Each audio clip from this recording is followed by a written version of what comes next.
Henry Rollins once said, "The only reason I get to do anything is because I have an audience, and I need them more than they need me." This week, we celebrate 2 years of Tuesday Night Ham Radio. It's amazing how far we've come and how we've grown. And we owe it all to the Ham Radio Clubhouse and our viewers, like you. We've got a lot to be excited about and a lot to celebrate. We've added new creators. We've even expanded to more nights. And we hope you will join us for a live stream of our own.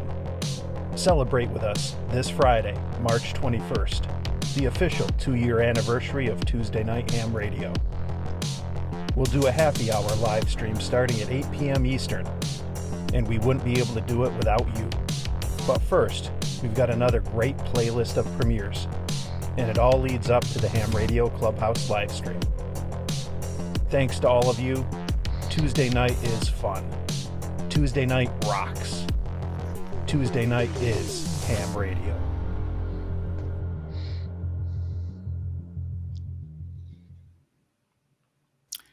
Good, happy morning after Vince. Dang it. Gosh darn it. Take it away. Good after evening noon, y'all. There we go. Tim, you need cue cards. I know. Right? I know. I do. So a little teleprompter off to the side. Yeah. I need something. Wow. Golly. Well, hey, guys, welcome to the Tuesday night. Oh, wait a minute. Yeah, the Tuesday night playlist, Friday night live stream, happy hour. There we go. But wanted to start off by thanking Mike for putting that video together. And I wanted to make sure we played it again. I'm not sure if everybody saw that Tuesday night in the beginning, as people come and go before they see the live stream or the Ham Radio Clubhouse live stream. So wanted to make sure we played that and give props to Mike for putting that together. His video editing skills have definitely improved over the last couple of years. And oh yeah, and absolutely, I think that's a good thing. But wow, guys, 2 years we have been doing this, and also I do want to give a shout out. He couldn't be here tonight, but to Scout 75. And Mike, if you wanted to talk about that real quick. And, yeah, kind of the beginnings, the starting of the playlist. Yeah, so for some of you in the chat, and maybe even some of you here on the stage with us, the backstory for Tuesday Night Ham Radio was 2 years ago. Scout 75 and I paired up and released videos before Clubhouse. I can't take credit for that. That was something he had been doing for a little while. I had started my channel in January 2 years ago, and I noticed at some point in the spring, Scout seemed to be premiering videos right before Clubhouse would start. And so I got up the courage and I reached out. I sent him a DM and I was like, "Hey, Shane, you mind if I piggyback off you and release a video before or after yours, right before Clubhouse?" And he was all on board, and we did it. And we did it for a couple months. And then Shane had the idea. He was like, "Hey, we should reach out to others, maybe some others who got smaller, newer channels, and invite them in." And the rest is kind of history. Since then, we've grown from Scout 75 and I to, I think, we got like over 15 or so people involved. And I got to say, like, I am really proud of the community and the group that we have built, because Tim was joking earlier about the editing skills have improved. We've focused on bringing in a lot of newer channels, a lot of newer creators, and I've always likened this to having a workout buddy, which I could definitely use, but it's like having that gym buddy where you got people there that are going to motivate you, encourage you, help you along. And, we're all amateurs at what we do, whether it's ham radio or YouTube, and we're all learning from each other. So I'm really proud. And I can't say thank you enough to everybody that's participating tonight on camera and the chat. I'm really excited about what we've accomplished over 2 years, that we've not just held the group together, but we've grown. And we've helped bring in new creators, new YouTubers. And at the end of the day, we're having a lot, excuse me, a lot of fun. Yeah.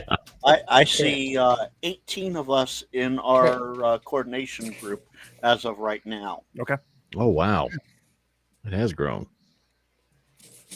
You know, Yeah, and and as some of you know, we've expanded. It's, you know, we can't be held down to just Tuesday night. We started doing stuff Thursday and now Wednesdays and everything. So it's good. We're definitely in a golden age for HamTube. There's a lot of For content real. out there, and when I think back to what there was during COVID when I first got licensed to where we are now, you know, a few years later. And that's a good thing because everyone's bringing different perspectives, different unique styles to the table, and that's important because this is a hobby of hobbies. It's so diverse in what you can do, and we need that. We need that. It's a good thing. Eric has a good point. Has a funny point here. If this crew is my gym buddies and I'm seriously overweight, I'd consider you more like my drinking buddies. Yes.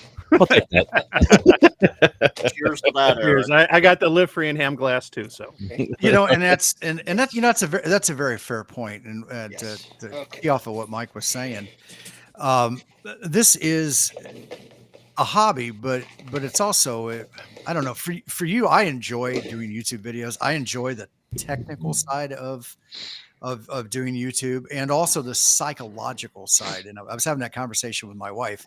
I enjoy watching and seeing what makes people tick, what makes them, you know, want to click on the icon and watch the video. And what's nice is that it's like amateur radio. It's a big experimenting hobby. And now that I've got a group of like-minded content creators that are also out there, we're all in various stages of getting good, not quite to the point where, you know, we can become full-time YouTubers or even hire video editors, but we're getting there and we're having fun. And it's really been an enjoyable time. Even with Frank, it's been an enjoyable time. Yeah, even with Frank, Even Yeah, with even with Frank, Frank. yeah. he's kind of been missing in action lately. Do you have to have groceries and pay rent? Not pay rent, pay mortgage and payments? bills and Yeah, all that. Yeah, unfortunately, you know, I'm Freddie. I'm still young enough, reasonably young enough that I still have at least to current retirement age. I still have 28 years to go. Oh yeah, they'll fly by. They'll just fly right by. Yeah, well, we'll see. I've always been the one that I'll show up for work and I'll go, you know, at like 80 something years old. All right, I'm here for a train. Now, who are you and what are we doing? And I'd be the best conductor ever. Well, I stopped the other day, just slowed down a little bit when we were planning for this stream. And I'm like, you know what? I wonder when exactly I joined, and I still couldn't join the playlist, and I still couldn't nail it down. I got it pretty close, but I was looking at some of my earlier videos or before the playlist and then after, and God, they were hard to watch.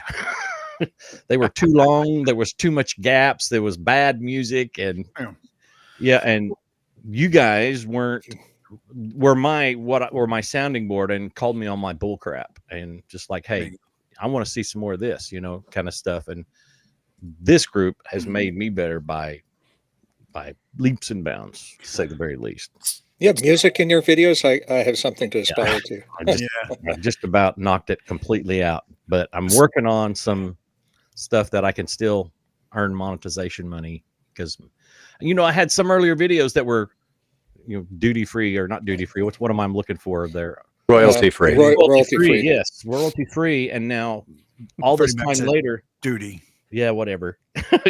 All this time later, they're like, There's no tariff monetization for anymore, and shut it off. So I had to go in and do some things, and I'm like, this is a pain in the butt.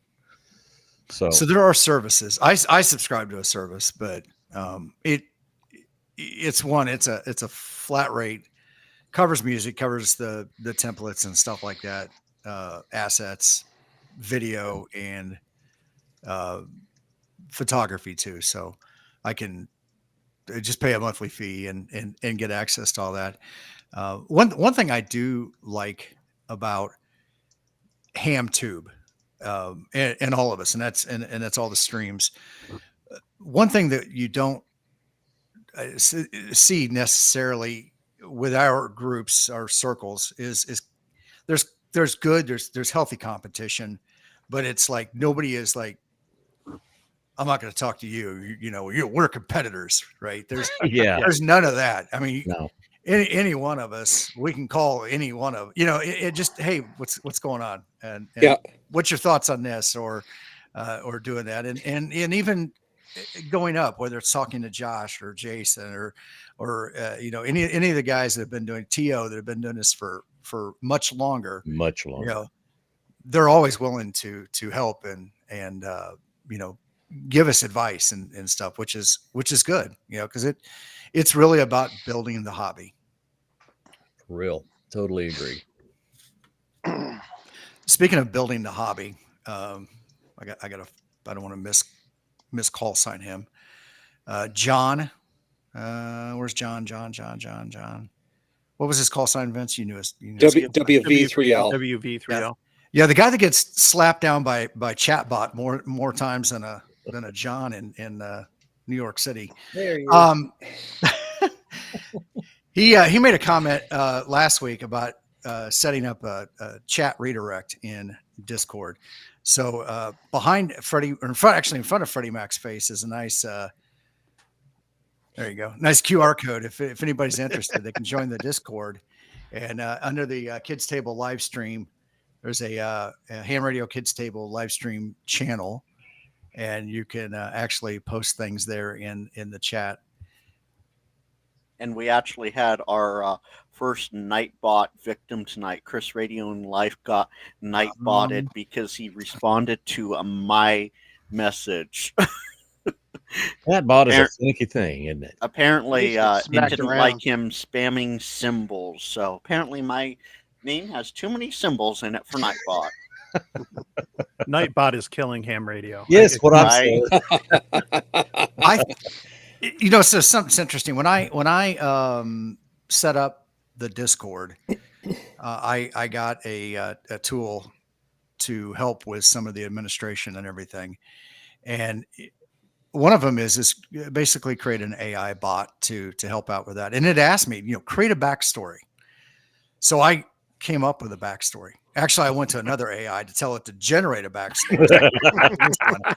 We're going to test it. And I did it, right? So it will grow and respond and kind of get snarky and stuff like that.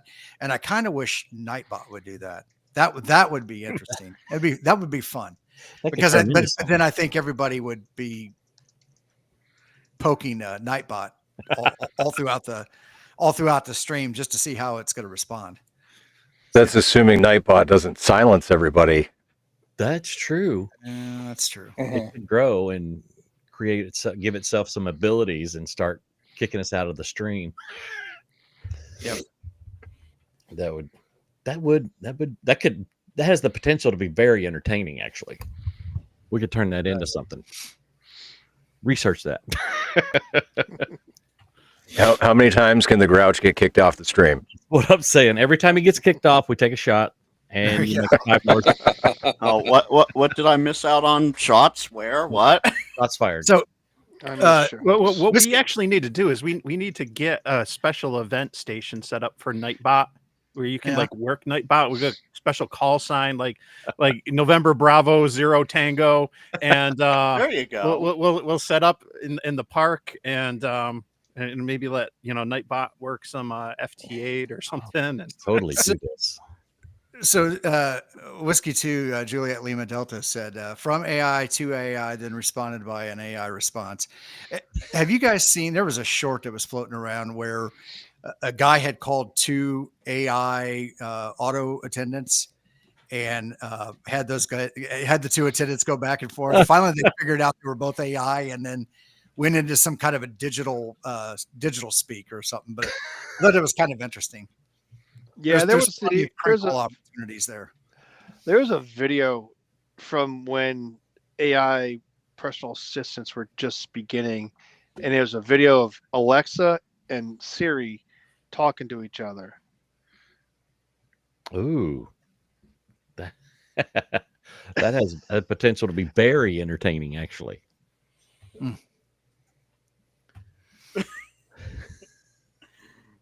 Sorry, I decided to flex the wrench power there. I just dropped a bunch of tacos, and Chris says, "You don't count, Frank." Yeah, I'll be darned.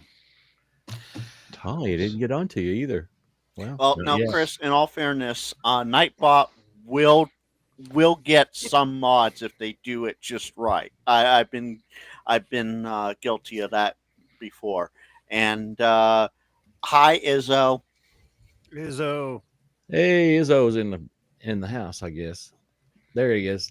There he is. Thanks for coming, brother. Absolutely.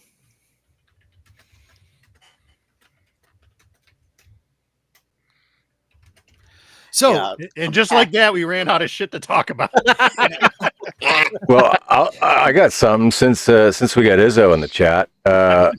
Last Tuesday, I drove down to Connecticut. I met up with him, and we activated the Bigelow Hollow State Park. And what a good time, man! Like we hung out, we activated the park, and then we went to lunch. And so Izzo, it was great. Izzo, we don't need to know what you're doing. TMI. Did Oh, boy. did Izzo bring the ketchup or the all dressed potato chips? There was a bottle of ketchup on the table that we both used. Yeah. Bottle of ketchup on the table. There we go.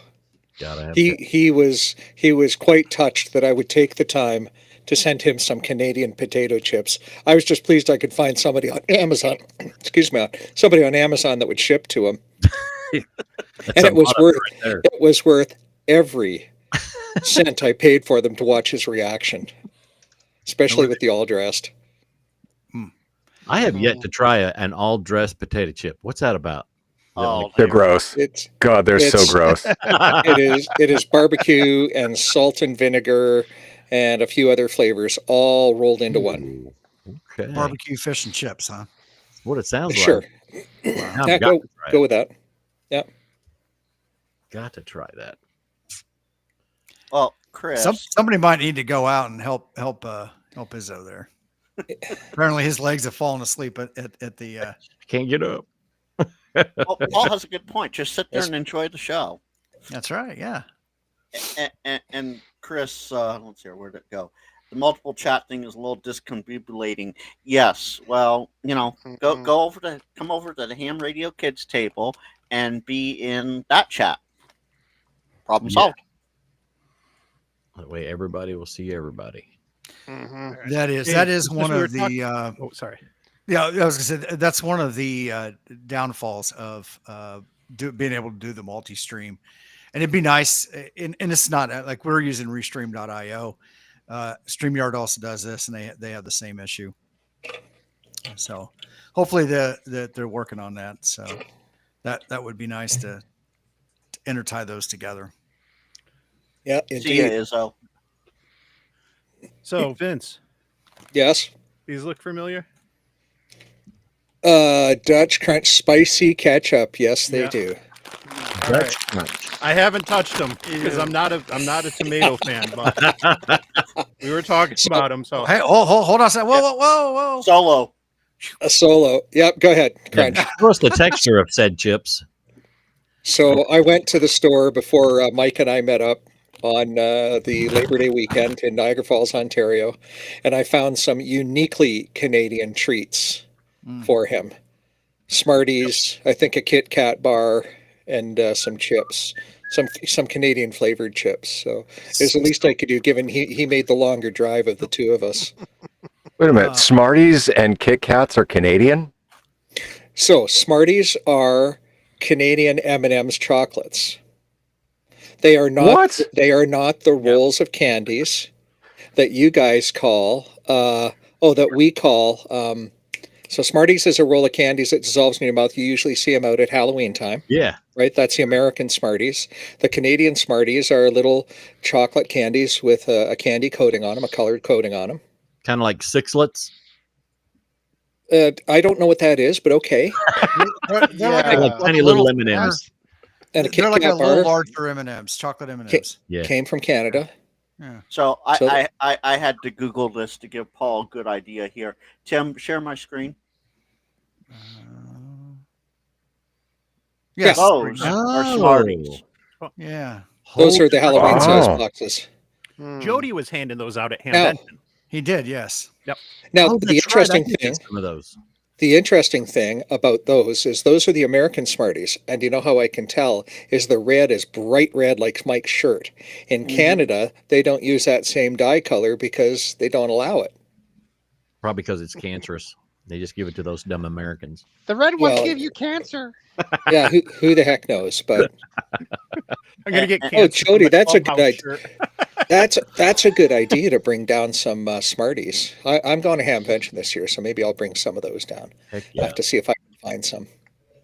Are you going to get hung up at customs or at the border for like what trafficking? Would that be the I don't know. It might be the stickers I'm getting printed that get me hung up. Who knows? Just throw them over the fence and then run around to the gate. There you go. Too Yes. fast. It's like that. God, you know, speaking of throwing over the fence, there's that, and I can't remember where it is, but there's a town where the border basically runs right down the middle of the road, or it's either on one side of the road or the other, but it's just like a neighborhood. And so you got homes on one side there in Canada, homes on the other side that are in the U.S. And it's such a pain in the ass, I guess, to navigate your community because you have to go through. There's like a theater, possibly, or no, the library. I don't know. There's some building that's built right on the border. So it's literally one half the building is in the United States, the other half of the building is in Canada. And that would be seen that. the library and the opera house, Yes, that's the one. and it's in Vermont. And now we're going to have to put a hole in the side of the building from the Canadian side, so that people can enter from the Canadian side and the U.S. side, Oh, as boy. opposed to walking around the U.S. side. Bet you their taxes are murder. I bet you they are too. So Vince, I've forgotten who it is. I've gotten the name before, but B. Willen said Vince should try and smuggle in some beaver tails down to Dayton. I I don't know that I don't know that I have enough luggage for that. I'm afraid. Are you flying? Yes. Okay. Oh, Yeah, I was going to drive. It'd be about a 3.5-day drive each way, which I would enjoy doing. But I don't have that much vacation. oh, no kidding. So, Now, but when as it you is, I'm say going to be down there for 5 nights. So, when you say beaver tail, are you talking like an actual beaver tail or like the beaver tail on the backside of a gun?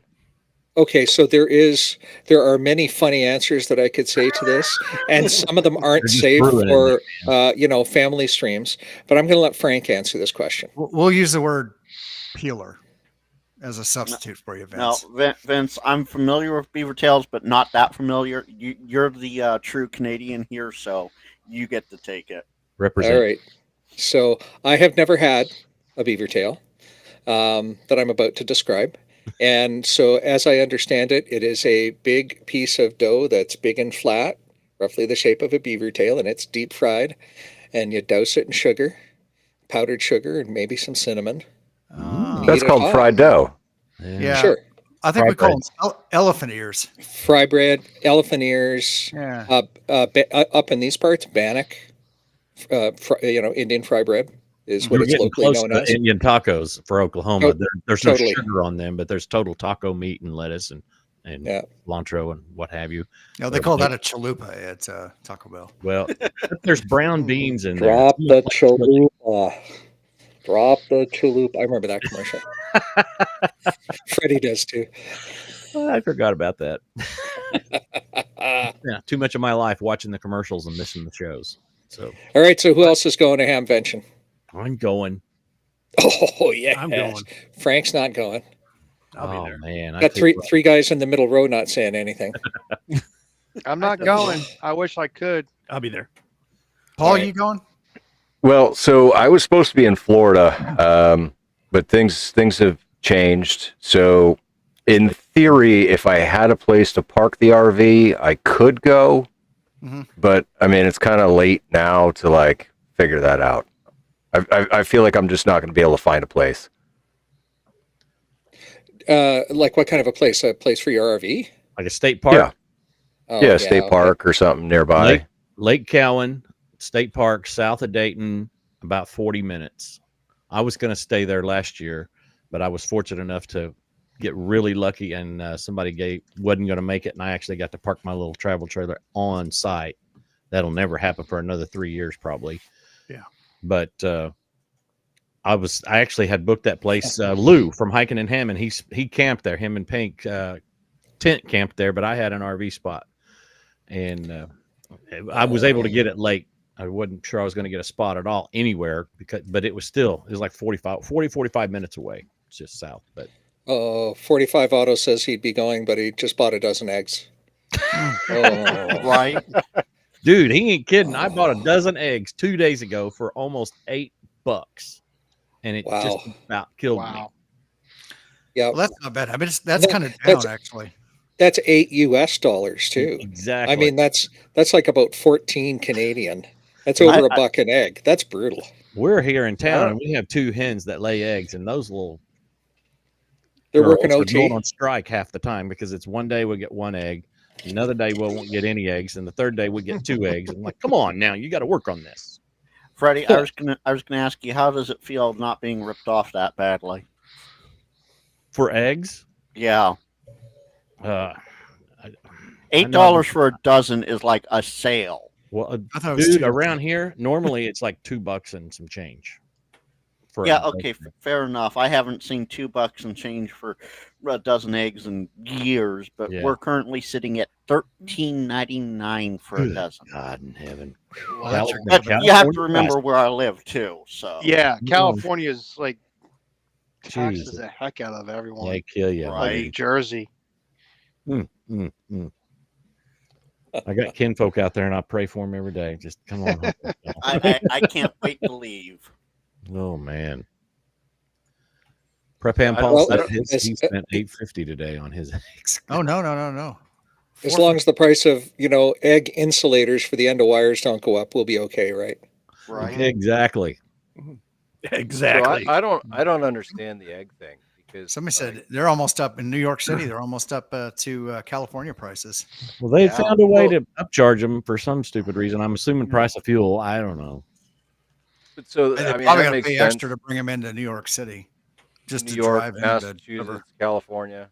Right. Yeah, that would make sense.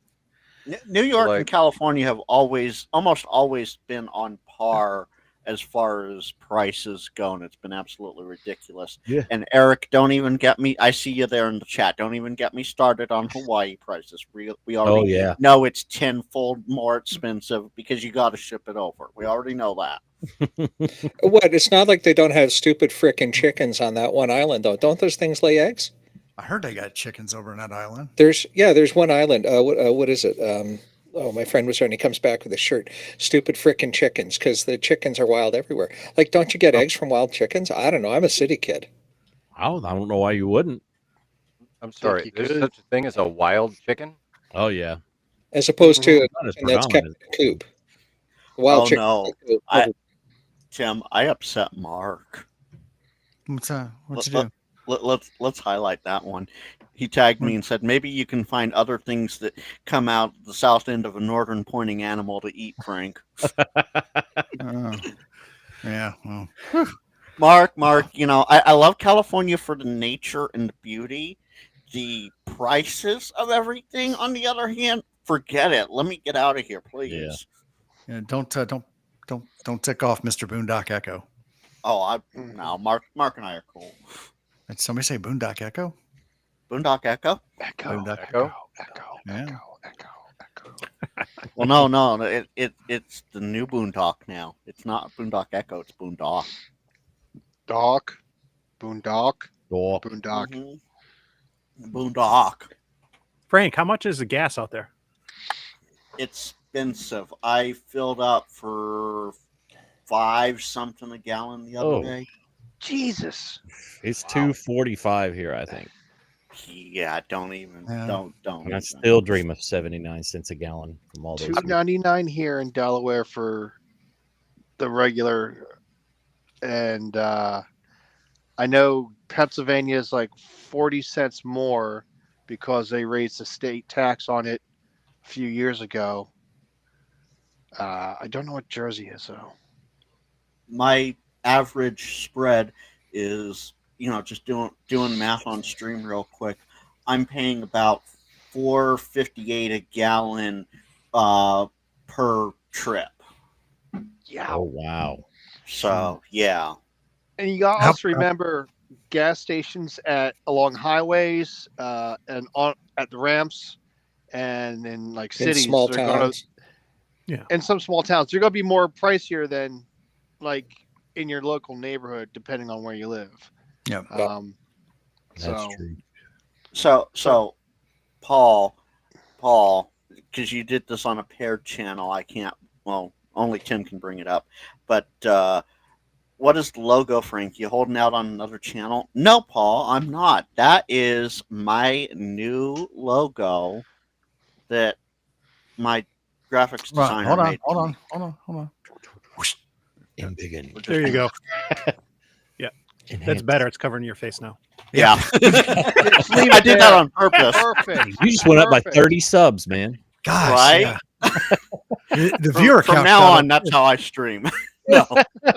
But yeah, that's my new logo. Yeah, the viewer count shot up by 10. Now it's going to go right back down. Yep. There it goes. Oh, that's good stuff. And to answer your question, Paul, there are wild chickens in Oklahoma. We call them prairie chickens. They're not as thick as they are up in Kansas. And They got to get their own food. They don't have enough meat on their bones to be hunted as much as they used to either. Freddie, we lost your beautiful face altogether. Yeah, we can hear you, but we don't see you. What's with you guys and those Elgato devices? I don't know. I tell you what, and I have a Sony and- camera. It's a Sony. You and But, Jason. my capture card just wants to take a break sometimes, and it just goes away. Yeah. Come back. I have to power cycle the camera to make it come back. I could be Mr. X. There You I need am. to smack that camera. Well, you do that, Paul. No, I haven't gotten a chance to update the logo across all platforms yet. My PC that I stream and do everything from finally went to PC Graveyard, and I'm using family members' streaming setup to be here tonight. So yeah, it'll get updated. It's just I have to wait for the new desktop to get put together and installed. Are you using your niece and nephew's Amazon Fire? No, I'm using my sibling's streaming desktop. Oh, okay. That's right. That's right. Yeah. So Hence Pat, the not so great light, horrible audio, and more. It's not so bad. I thought your window was open there for a while. You had some animation going on behind you. Patty Boy brought up a statement here on something. Elgato needs USB powered hubs to function 100% of the time. Well, this Elgato is a PCI card in the computer. It's a 4K capture card. Huh. And just occasionally, and I don't know if it's the camera talking to the card or if it's the card just wants to crap out, because you can tell that the card is still displaying its logo in the background. And this nice expensive Sony just, I don't know, it's still on. It just needs a power cycle. I usually reboot the whole smear before the stream starts, but I kind of slid into home base on this one because I was late. The whole schmear? The whole schmear. You get the schmear? The schmear. Look who we got here. Hey, Alan. Alan's off early. Can you hear me? Yeah. Nope. Yeah. I'm still at work. I'm just leaving. I should be home by now. I had some stuff to take care of. How's everybody doing? Peachy. We're doing awesome. Doing We're talking about eggs and gas and chickens and all the wonderful things that are going to get the youth into ham radio. That's what the kids tables is all about. It's shamelessly stuff for camp and having fun. It's cold out here. I'm almost to my car. Yeah, you need I a know better you're in jacket. Indiana now, but there's no such thing as cold for us Californians. You know this. Yeah, I mean it's not that cold. I can barely hear you guys. It's just windy enough. This parking lot, it's not that cold. It's so flat here That like I swear this is the coldest spot in town. Had I gotta okay. I'm over here. Somebody All buy right. Alan Hey. a proper winter park. We'll go ahead and drop you out and get home safe and Yeah. get back when you get home. One piece, Sounds man. good. I will see you all in about 15 minutes. Sounds All right, good. Sounds good. See ya. All right. And the chat's gone absolutely insane here, in a good way. John says one more and we got a Brady Bunch, and then of course Eric says it's the 80-meter show. Yep. Thanks a This lot. isn't 80 meters. Has anybody complained about their gout yet? I Not don't- yet, but I can Nope. do that. All right. I don't got No, no yeah, but I doubt. found out my red shirt is going to give me cancer, so I got some back problems. not we can allowed in talk Canada. about. Well, I've gotten the bursitis. I caught bursitis this week. yeah. Yeah, how does Well, how did that work out? One of our How- streams how has it picked up a happened? spammer. Well, which one? is it Somebody's going away? streaming at Twitch. And that's over on Twitch. All right. Oh, I'll go to Twitch. Go to Twitch. I'm going Go to grab Twitch. How do I get it, or how did it happen? How Or what? how are you treating it? Acetaminophen. With live streaming. Acetaminophen, 800 milligram tablet, and icing it. Icing it. I was wondering what kind of therapy they had you doing. It's been a while. I used to get bursitis in my elbow a lot. What Yeah, the it hell can is be like- bursitis? Somebody says Oh, that's a repetitive strain injury in a joint. Yeah, basically the fluid or the area where the fluid is or wherever inflames.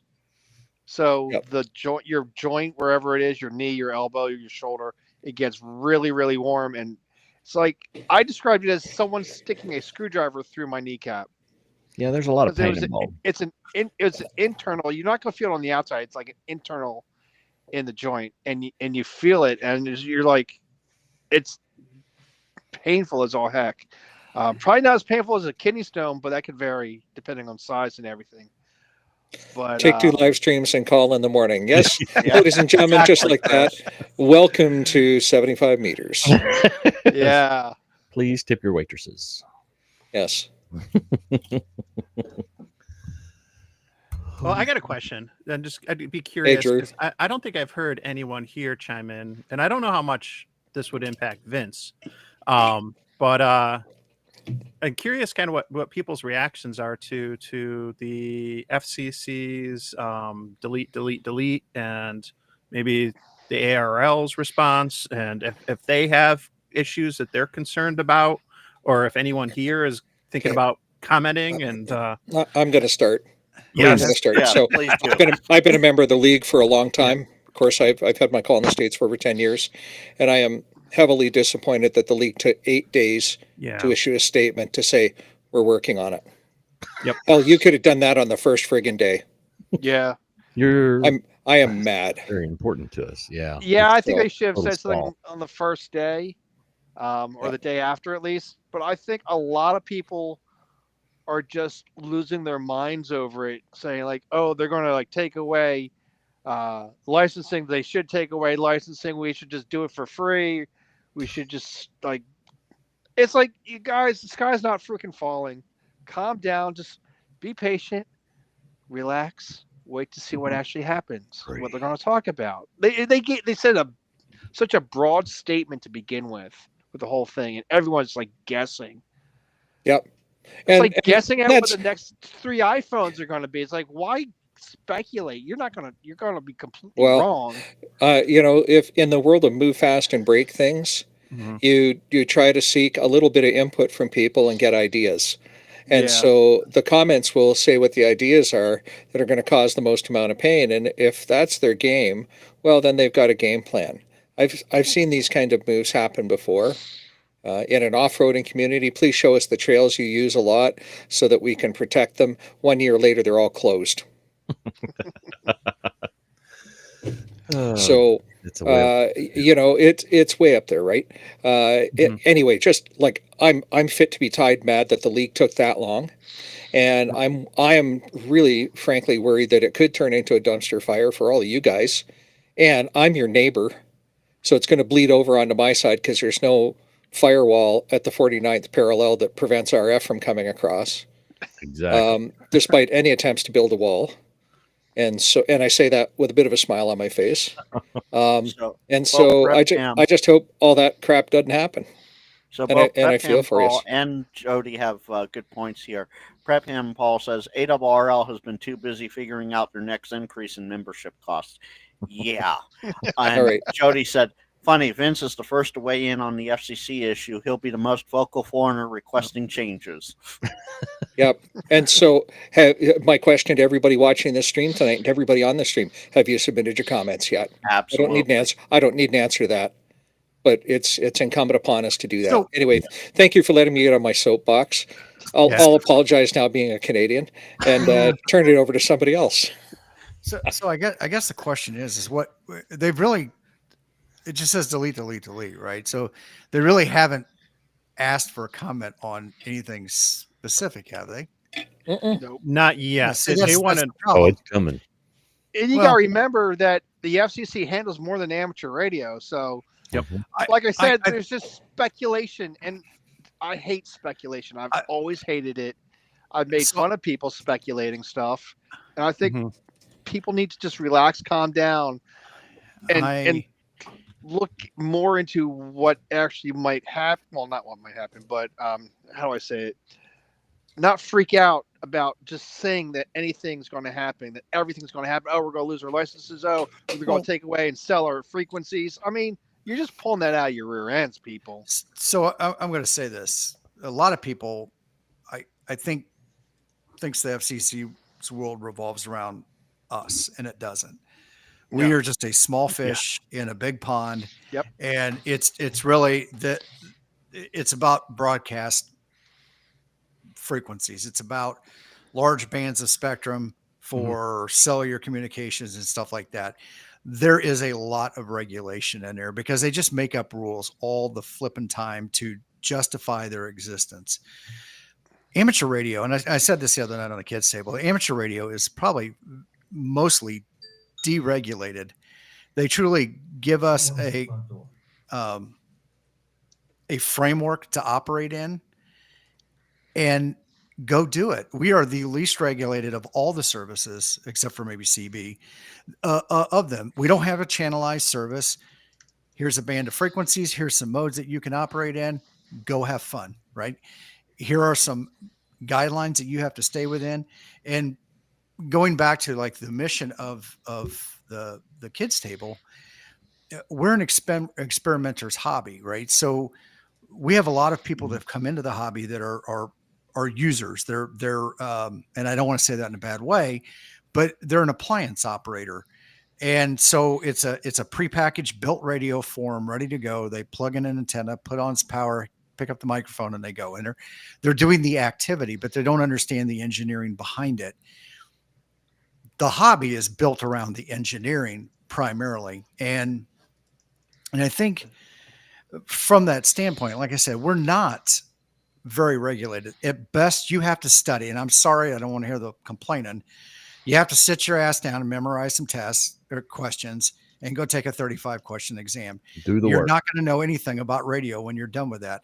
That is to show that you've got the time. You can put in the time and the aptitude to learn how to do it. At the end of the day, you have man, am I getting on? Is this an Izzo rant or is this a Molson rant? Yes, it's a Tim rant. It's all good. It's not, and I'm not trying to rant, but I think a lot of it is that, you know, we're so wrapped up on that thing.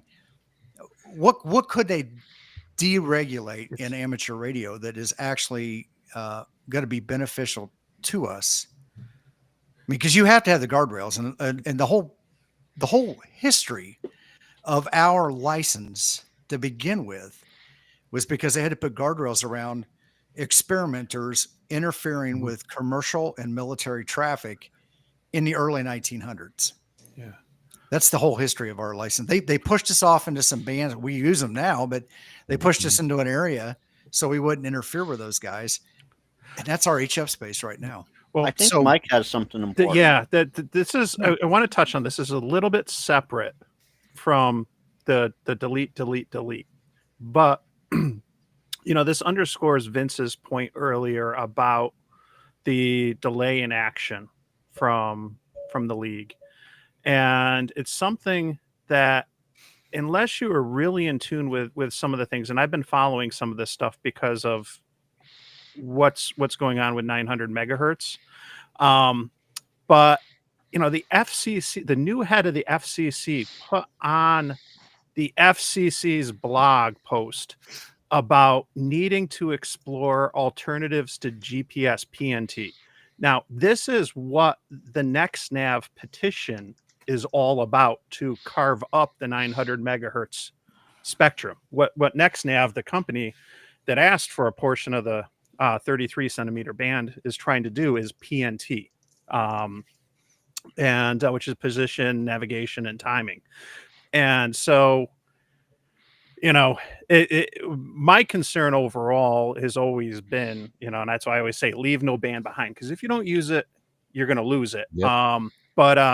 But more so, I'm not saying that they're telegraphing what their next move is going to be with the petition and stuff like that. But when you see something on the FCC website, it kind of echoes one of the major things before them with respect to amateur radio, because there's two major things in my mind that they're looking at now. It's the petition to carve up the 900 megahertz band, and then it's proposed changes to the 60 meter band as well. And we've lost band space before. We lost part of 1.25 meters that went commercial and never ended up getting used.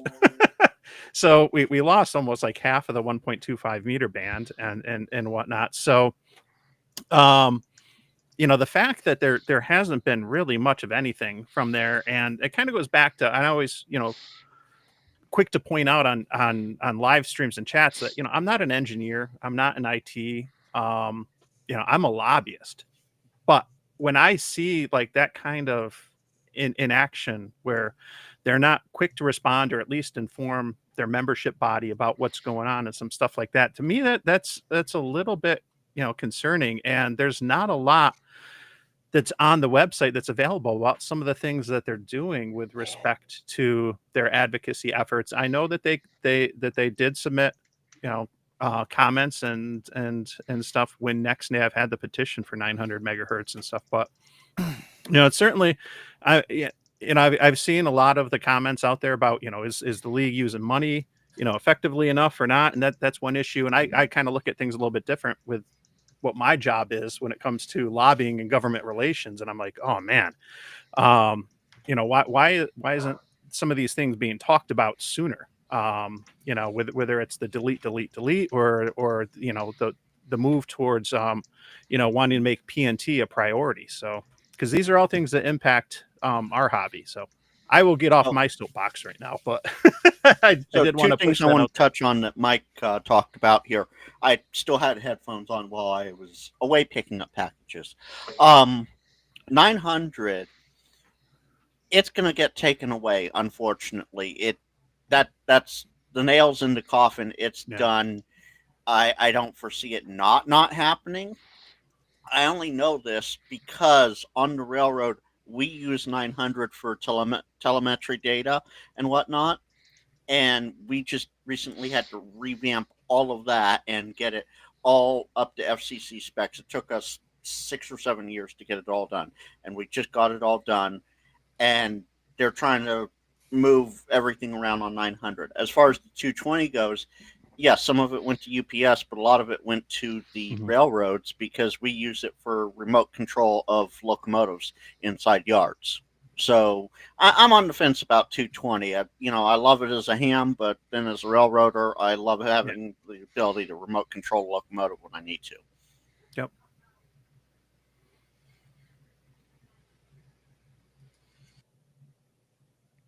Anyway, those of you watching, definitely encourage you, take some time, get some comments in the near future to the FCC about things that you might be concerned about or, see as potential opportunities, because there could be some opportunities too. I don't want to be doom and gloom and be like, oh, they're going to take our bands away and shut everything down.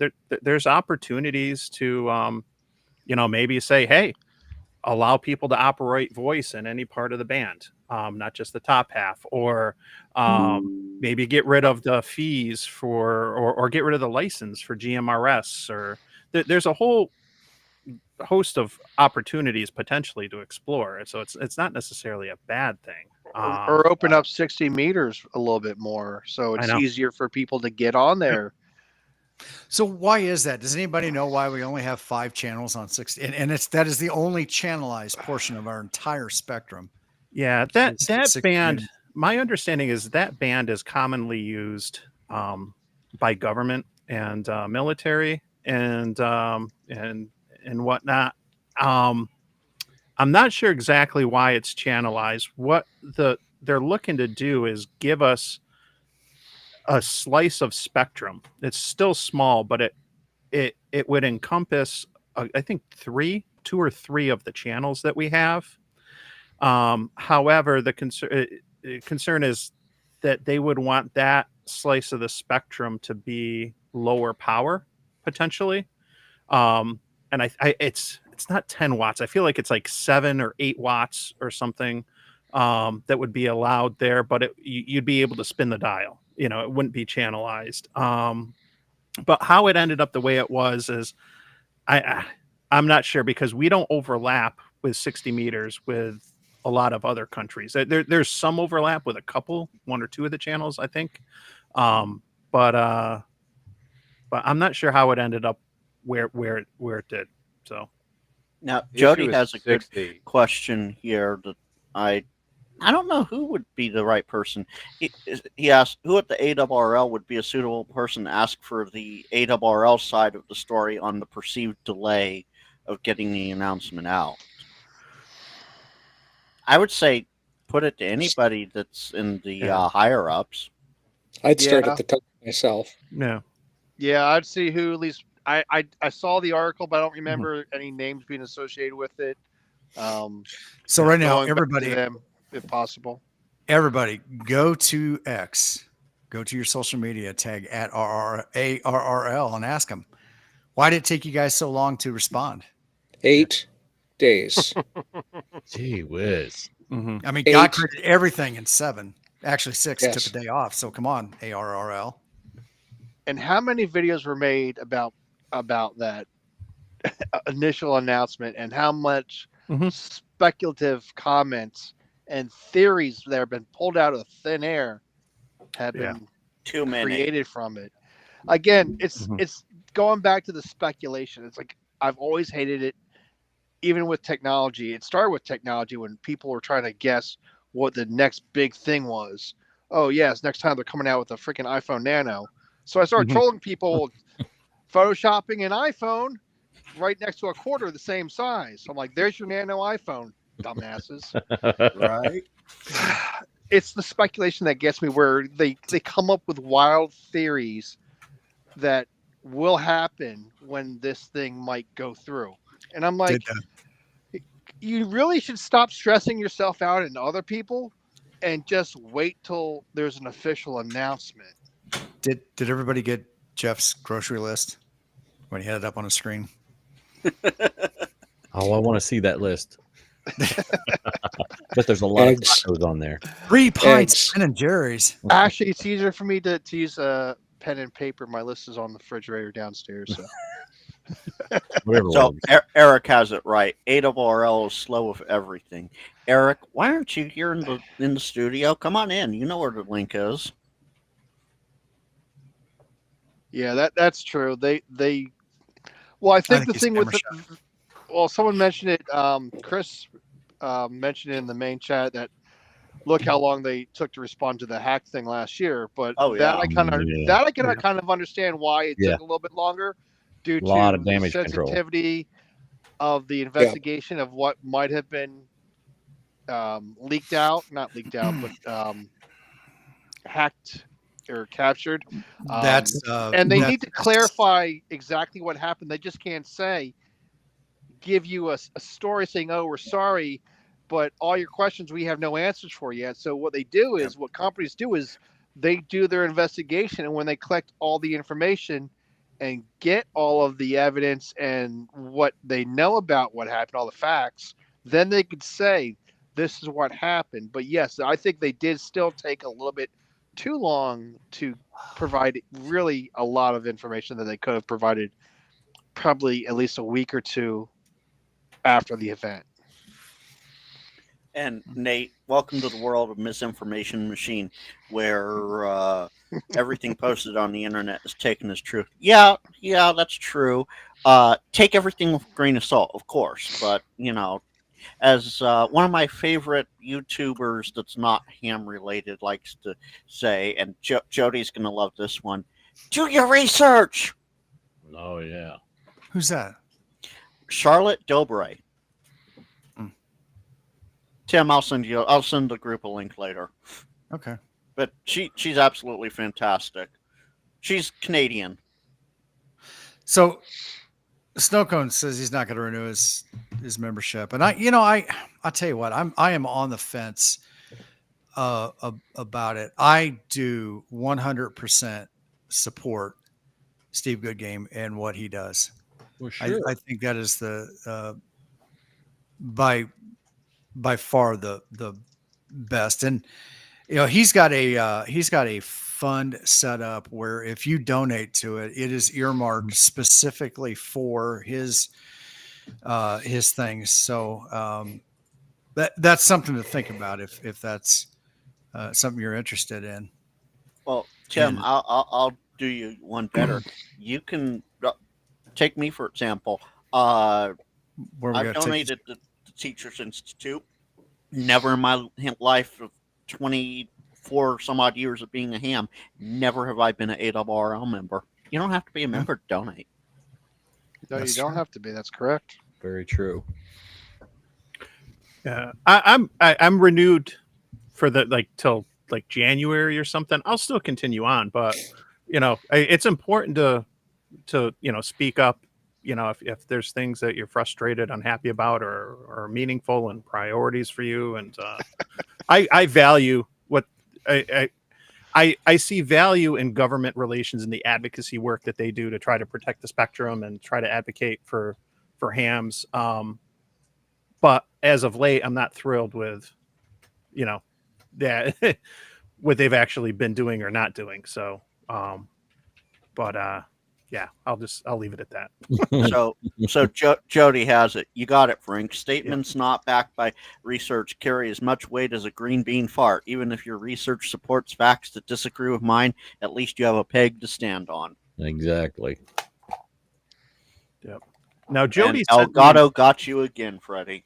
Yeah, Jody sent me, my problem. something. I'll try to share this here real quick. Let's see if I can. All right. And John, come on, no, don't do all caps. That's easy. Yes, one more for the Brady Bunch, absolutely. So, and Nightbot. So here's what Jody sent me. This addresses the 60 meters. So it's kind of like, why do we have channels instead? And so the NTIA, which administers spectrum regulated by federal government, raised 11th hour opposition to the league's request and the FCC's proposal that would have given amateurs a 150 kilohertz wide band at 5 megahertz. And the NTIA's opposition, expressed after the period for comments already had expired, cited ongoing spectrum requirements of the federal government licensees having homeland security responsibilities following some give and take between the FCC and the NTIA. The latter agency reviewed its assignments in the vicinity of 5 megahertz and found 5 lightly used channels it felt it could share. So, contrary to speculation elsewhere, the channels are no harbinger of a new trend in amateur radio allocations in general. This is just a special case. So, thank you, Jody, for sharing that. Yeah. What year was 60 meters added to our privileges? That's a good question. I'm not sure. I know it's within the last 20. I was saying the last generation. It's like the last 20 years or so. Yeah. Because I do know I think last year the FCC had some proposal or request for comments about changing 60 meters to like that 150 kilohertz area again. Mm-hmm. Yep. and that fell through. But they raised the baud rate or something on some digital data mode or something. So Jody has it July 3rd, 2003. Cool. Thank you, Jody. Appreciate it. Yep. Yeah, because when I remember when I started, when I got my license 10 years ago, that I was really into trying to get on 60 meters, but I didn't know how far back it went. Alan, you made it, buddy. Yeah. Hey, everyone. How's it going? We're talking ham radio now. Yeah. In politics. Finally, I'm late to the party. Sorry, I got stuck there at work. Had some business to take care of. It's not like I didn't sell anything, so I put some commission in my pocket. So that's Hey. Nice. Tim, did we really even need that poll? The answer is yes, 100%. Yeah, I don't know. Somebody said no. I think it was Freddie Mac though. Said no to what? Should Freddie Mac get a Mac for live streaming? So far, it's Hey. 88% yes and 12% no out of 8 votes. Don't think it won't happen, y'all. Look, there's 110 people watching this right now across the various things. We should get more than 8 votes, 9 votes. yeah, So come on, it- vote. John's It's on asking. the main chat. John's asking in the chat about 60 meters. Is something special about it? Yeah, it's kind of like they equate 1.25 meters or 220. 220, they say it's got some of the nice characteristics of 2 meters, but also of 70 centimeters. And I think that's what you see in the 5 megahertz spectrum. Is you got some of, and especially, I know for me in the Northeast, bands like 40 meters are just money bands. They work pretty much any time of day, any time of the solar cycle. They're going to be reliable, and I'm going to assume that at the end of the day, what it comes down to with 60 meters is going to be propagation, being extremely reliable, good for invis, good for regional communications.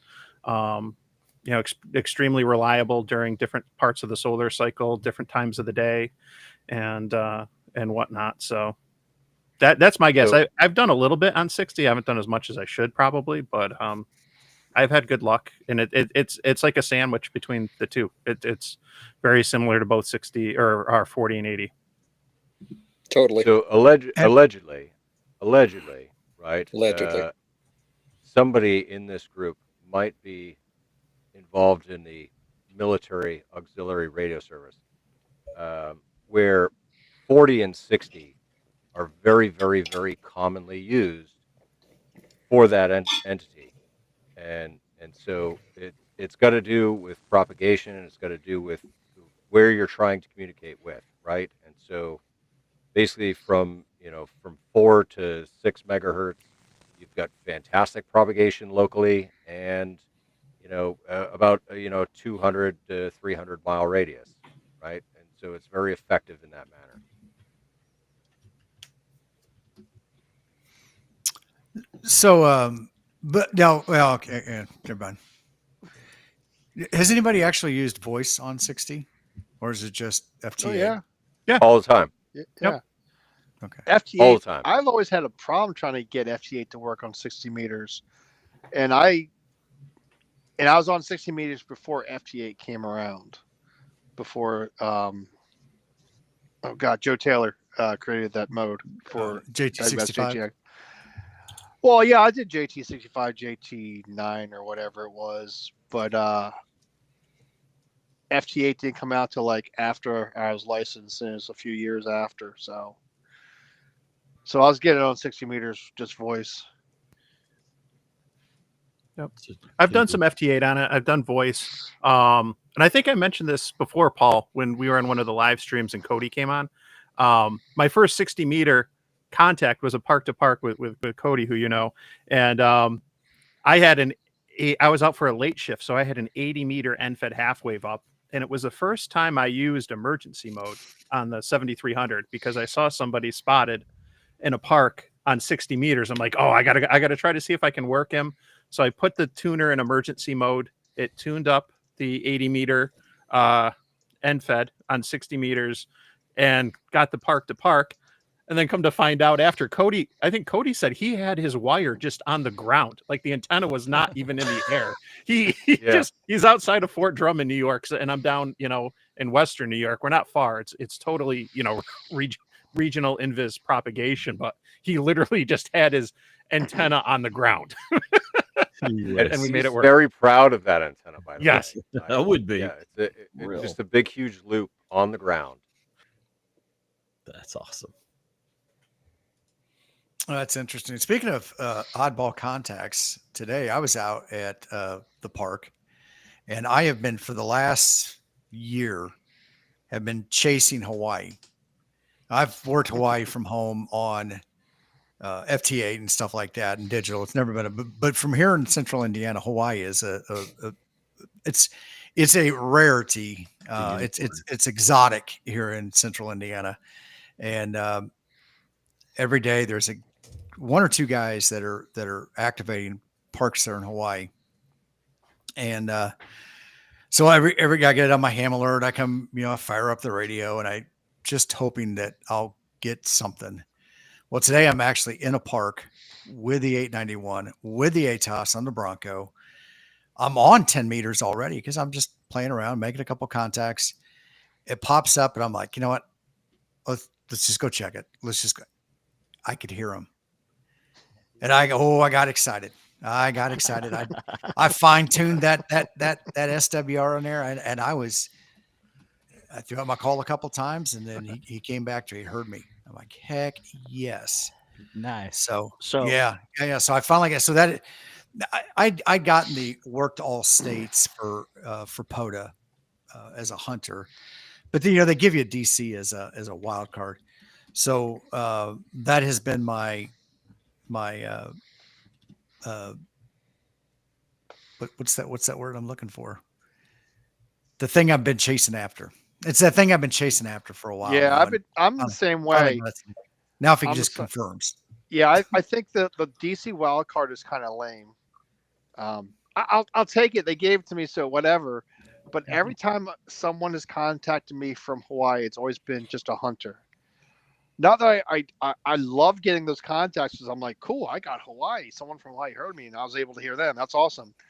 But it's never been a park to park. So I think I might have removed the Hawaii out of my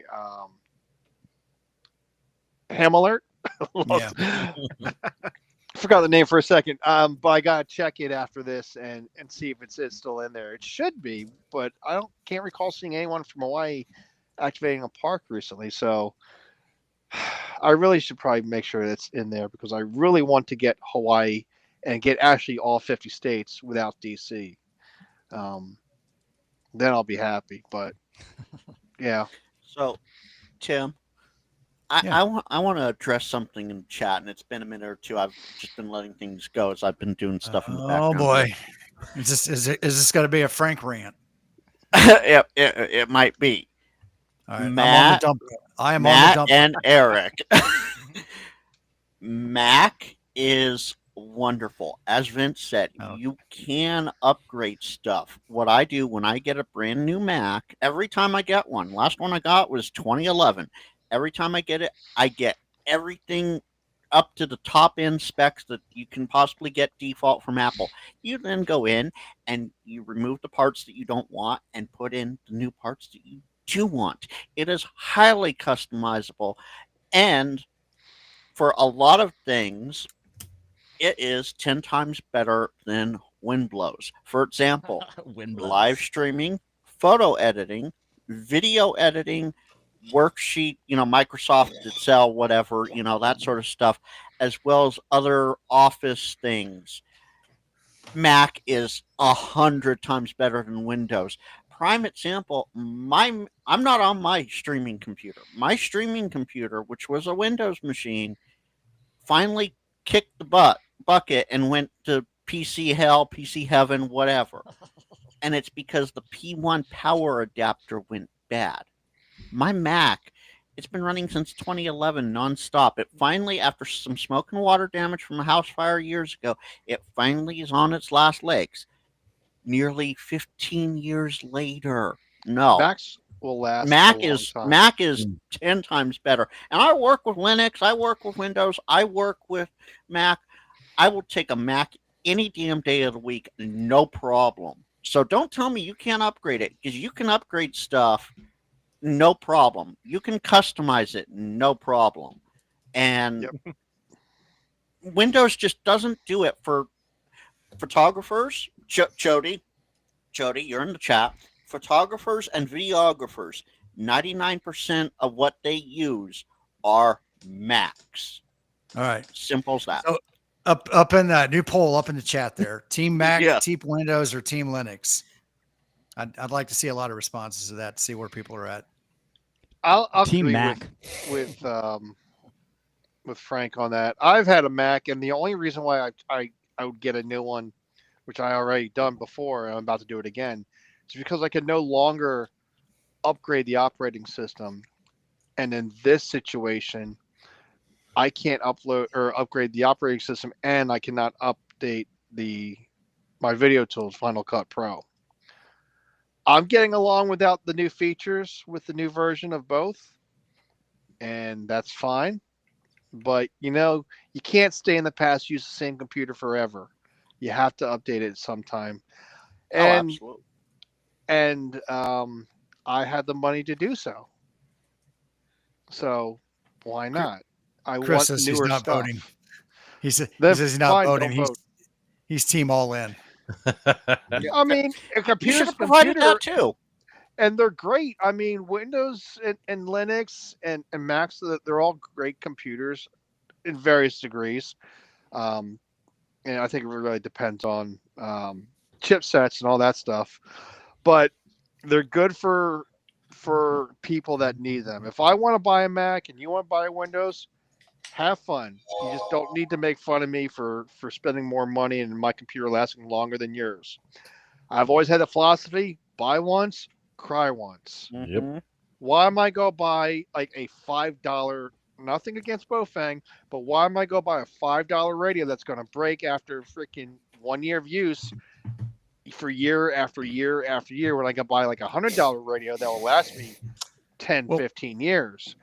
And it goes to other things too, besides just radios. And I got a question, and this is an honest question, because I think a lot of people are in this boat when we talk about, do I buy $100 or a $200, or even if you went with a Kenwood $700 HT? Granted, it does a lot more, but let's use the Kenwood, the $700 Kenwood, for that $200 newer radio that does a lot of the same stuff. If it were to fall and break, right? So the Bofang, right? It has a place, right? And I hear what you're saying, but if it's a $20 radio that I lose, or a $300 radio, where's the break even? I've got a $300 radio. I've got the okay. So I will leave it at this. Everything else is Matt, and Eric. Yes, we know Windows is not a PC. Windows is the operating system. A PC. Yes, we know that. We're aware of that. We're speaking is a virus here. This is colloquial. And as far, so if we want to go just hardware, my Mac hardware from 2011 has outlived my PC hardware that died. Literally, I got it last February 24. I got it. It died this month. Granted, I can go in there, just like on the Mac, I can go in there and I can replace the P1 power connector, which I'm going to have to do on the motherboard. I'm just going to swap it out, put a new one in, and you will see the soldering job for that, maybe. So, but soldering's better. We've seen you. We've seen those. So. Clean your. Well, tip. I think we're triggering Eric here. Yeah. Eric's getting a little triggered. I've triggered Eric and Matt, so we might have to tamp the conversation down. He wants us all to get along. So I wanted to shift anyway. Someone here in the chat moved away too quickly. Vince, Andy N0 APX is asking, when do we see Herboda results? We will see Herboda results when they are compiled. That is the best answer I can give you. I am trusting that Herboda results will be out in time for our field day episode later this year. That's what I know. And Well, Chris there we go. Bricker, who is the Apple of the radio world, Motorola was. They are no longer. It is now Kenwood commercial gear. Mhm. So there you I go. I don't know about that, but I want to talk about what Tim said. With the radios, I mean, I think it really depends on multiple things, like your level in the hobby. Like, are you a brand new ham? Have you been in? Yeah. Have you been licensed for 10 years? What level of license are you using? How often do you use like the repeaters in your area, or even simplex, VHF, UHF, or whatever? And your budget. I mean, some people, but I've never said anything bad about Bofangs. Yes, they're cheap. I just never had one. It's not the fact that they're bad radios. Well, some of them were for a while, but they serve a purpose. They are a cheap, like $20, $25 to get into the hobby, to start getting on the air. And that is awesome. So, But and that's there the- again, on the other end of the spectrum, you have someone that's been in the hobby for 40, 50 years, sits at home all the time and loves making DX contacts and doing the DXCC stuff. They're going to spend $5,000-$6,000 on a high end radio to do that. Like whatever the Yaesu FT 5000, 1000, the ICOM 70, 610, the new 7760 or 10, 60. whatever it is, 7760. or the large. I can't remember the name or the model number of the old Kenwood, the older Kenwood that was huge. That was in that same kind of area.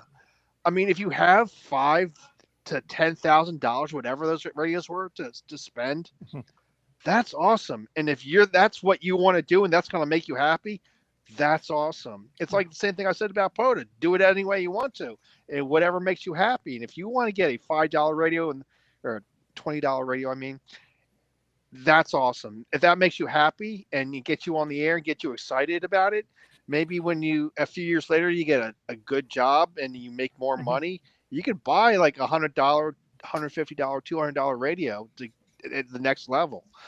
But Yeah. I think every radio price point has their own audience or customer base, and there are people like Mike K, MRD. He has like all those Baofangs, and I know he can afford other radios because he has like the FTD5 and Jason KM4ACK has that new Kenwood, whatever that model was. I mean, and they have the Baofangs, and they have some of the other radios. Some of them they might get them to do reviews on, but no one really bashes like the HT radios for being garbage, like some of the HF radios that can be. But they all have their spot.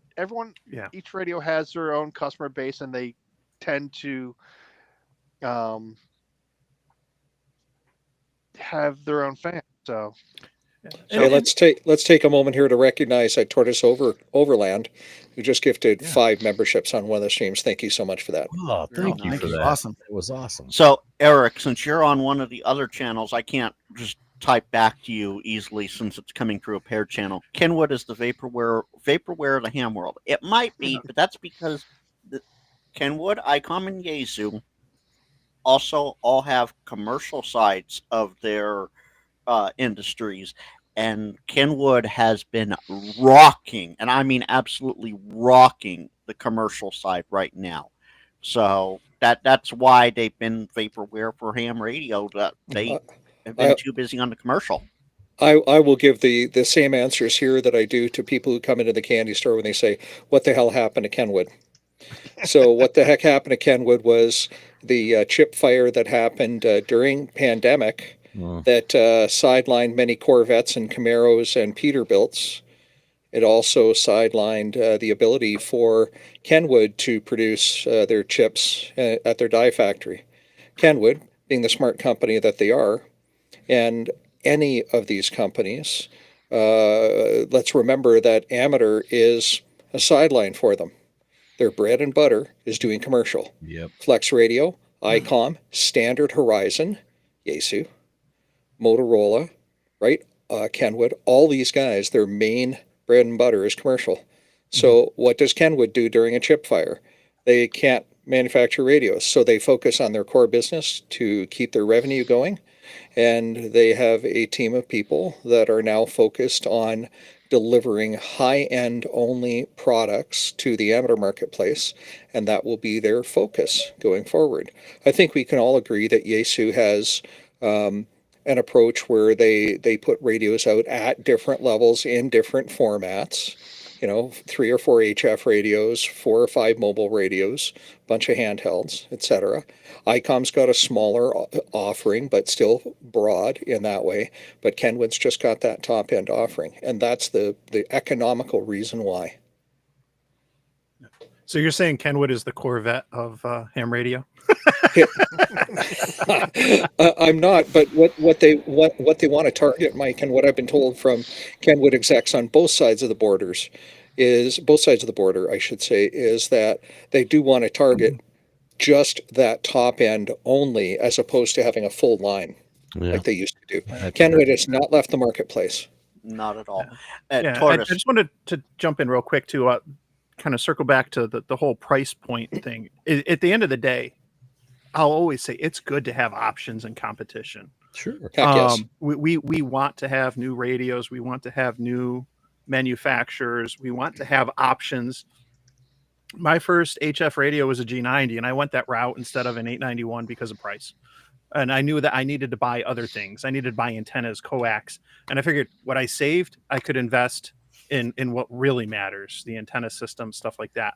And and at the end of the day, too, everyone has different budgets and stuff. I'm a Mac user, primarily at home. At work, it's Windows, and I had been paying for Parallels, and Parallels was like $80 to $100 a year, so I could run Windows on my Mac and do some of the ham radio software that is not available on Mac that needed Windows. Well, a couple of years ago, I just was like, you know what, screw this, I'm not going to renew. And I spent like $60 to $80 to buy a Jankopotamus, one of the cheap Windows crap, and it's still running and it still works and it does what it needs to do. So sometimes it's a function of budget. Sometimes you just have to ask yourself, what do I need to do with this thing?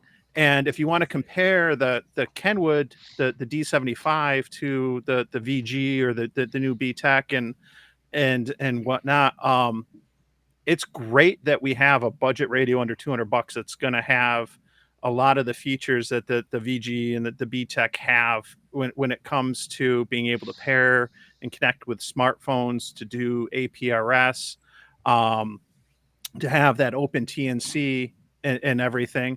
But there's some things too that the Kenwood is going to do, like D-Star or 220. Now, if you're willing to pay a few $100 more, maybe that matters because somebody does want the D-Star. They do want to be able to do 220 or whatever. But if they don't, it's great to have that sub $200 radio that will do most of what you need on a day-to-day basis. So it's good to have options. I guess that's so. Tortoise, I want to address this real quick. I never said Kenwood was all that. Kenwood, however, they came out with a dual and quad band radio for commercial purposes long before Motorola got the Apex out. Long before, well, not long, but long enough before they got the Apex series out. But yeah, you look at Kenwood, Yaesu, and ICOM, and people are saying, it's vaporware because they're showing off radios that they're not even close to releasing.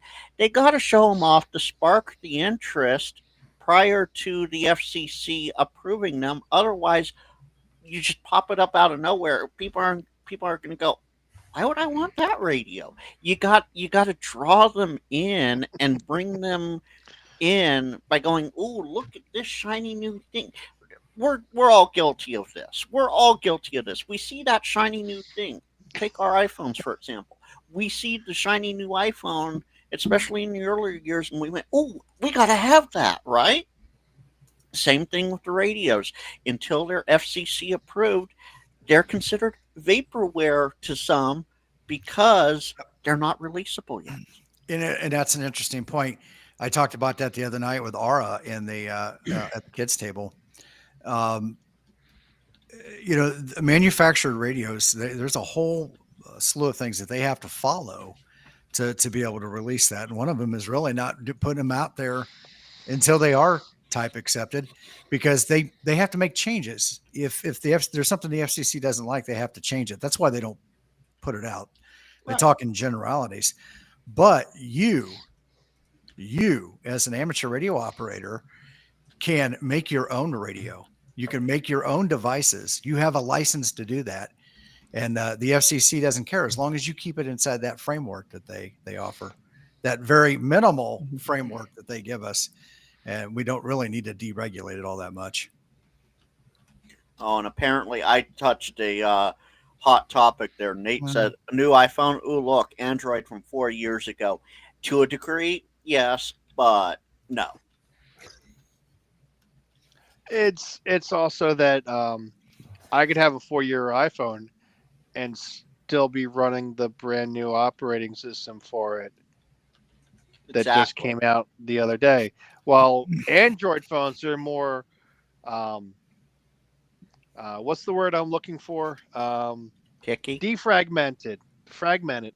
They're fragmented into different brands, different operating system versions. I remember a while ago, I remember seeing a chart of like the current Android phones and all the different operating systems that they could run, different versions of them. But they are so fragmented. I could have an iPhone from 4 years ago and run the brand new operating system, while your 4-year iPhone is still stuck, like maybe in a OS that's 2 years old. But it's whatever you want. If you want to use an Android phone, that's awesome. And if you want to buy a new iPhone, that's awesome. And if you want to use that same phone for X amount of years, that's awesome too. It's your choice. Some people just like the shiny thing that people said earlier. It's funny you mentioned it. My wife, I don't even know what version of iPhone she has, but I know Verizon has threatened to come by the house And yank and it out of her snatch hand. it from her because they want to get rid of it. Yeah. God, there's like an offer for like $600 in credits to Take it. get a new phone. Yeah, they're all doing that. I logged onto my AT&T account today, and I have 16 Pro Max that I just bought, like September or October. And they say, "Hey Jeff, you could upgrade your phone." I'm like, "What am I going to upgrade it to? I already have like the newest phone." But they just want you to up your service and get a new device. So that's the big thing with the wireless companies. They're all doing it. AT&T, Verizon, Well, they're T-Mobile. they're in a all pickle doing it. because they need to push 5G out, and they need to get the old LTE phones off the network, because now they're supporting multiple infrastructures, right? So Yeah. they need to get those out so they can get the old equipment out of their I don't know what they call them, COs. In a traditional telephone world, it'd be a CO, central office, but they need to get that equipment out of the things and get the newer stuff in, because they're probably looking at pushing out the next generation, whatever that is, the 5. Yeah, they beyond the got to 5G. make room for the hardware at the tower sites and all that stuff. Like they already got rid of, I think, 2G. I don't know if they got rid of 3G yet. LTE is 4G basically, so that's still around. And by the way, AT&T, you need to fix your tower in my area. Thank you very much. Come and fix your crap. I fired Verizon and AT&T and all of the major carriers for Red Pocket Mobile. It's like half of the price, and you can choose whether you want to do GSM or CDMA or whatever at the kind recommendation of Carlos. And I was paying like $65, $70 a month, for unlimited data and, all that stuff that we want. Guess what I pay now? $30 a month. Are you on And Consumer it works Cellular? great. I didn't believe it at first. Like, is this really gonna? This is too good to be true. And then I was like, okay, well, I'll give it a shot. And that Verizon support sucks too. Don't get me started on that. But Red Pocket Mobile, Google it. It works. Yeah, a lot of the smaller companies, they use the the major company's tower. Yeah, so like a piggyback type thing. Yeah. but- Yeah. and that keeps But they're not their doing the costs down. advertising and spending all the money that the companies are on advertising and infrastructure. They're Yeah. just Yeah, and they're saving money because they don't have to deal with the hardware. They're, like you said, piggybacking off the other companies, and So- that allows them to lower their service charges. So Tortoise Overland says Mint Mobile for the win. I tell you what, when we were at Huntsville, the only carrier up on the mountain that had any service was Mint. I had And, service. Thank you. I had Well, good you service. have FirstNet. well, No, it's cheating. That's I'm sorry. I will send you my. Yeah. Okay. So, Freddie, I know who's running the hotspot next. I was about to say, Freddie has the hot spot. I have a hotspot too, and I actually got some external antennas for it in the truck that can move with it to increase its range and Do capability. you have your campsite spot next year? I do. I got a campsite. I wanted the dadgum cabin that I had last year for Huntsville, and I waited a day after I left to try to. Oh no, I To would have reserve waited. it, I it would was have done already it gone. like 2 days before you left. Yeah, I should have done it when I got there. Yeah. Yeah, I You would should have book it as you check in, Freddie. That's the rule. snatched Big Jim's cabin. Oh, I tell you, I had, and I'm not saying the number of cabin I was in because I'm keeping that one close to my heart because it was magnificent. I loved that spot. It was a perfect spot up on that mountain. Don't get me wrong. I wanted to be camping with everybody else, but I enjoyed the air conditioning very much. It wasn't So, that hot out. It was nice. It was a comfortable. Hey, Tim, I don't know which paired channel this came in from, but Jeff M asked, where can you buy a $20 radio? Easy. Amazon. AliExpress. Amazon. AliExpress. yeah, and when I was talking about the $20 radios, I was just giving it a rough estimate. It's like $25. You're not gonna find you might find a radio on one of those Well, other they have a sites. special. If you $19.99. and Baofeng 1701s, don't buy them because I bought two so far, and this is the one I didn't send back.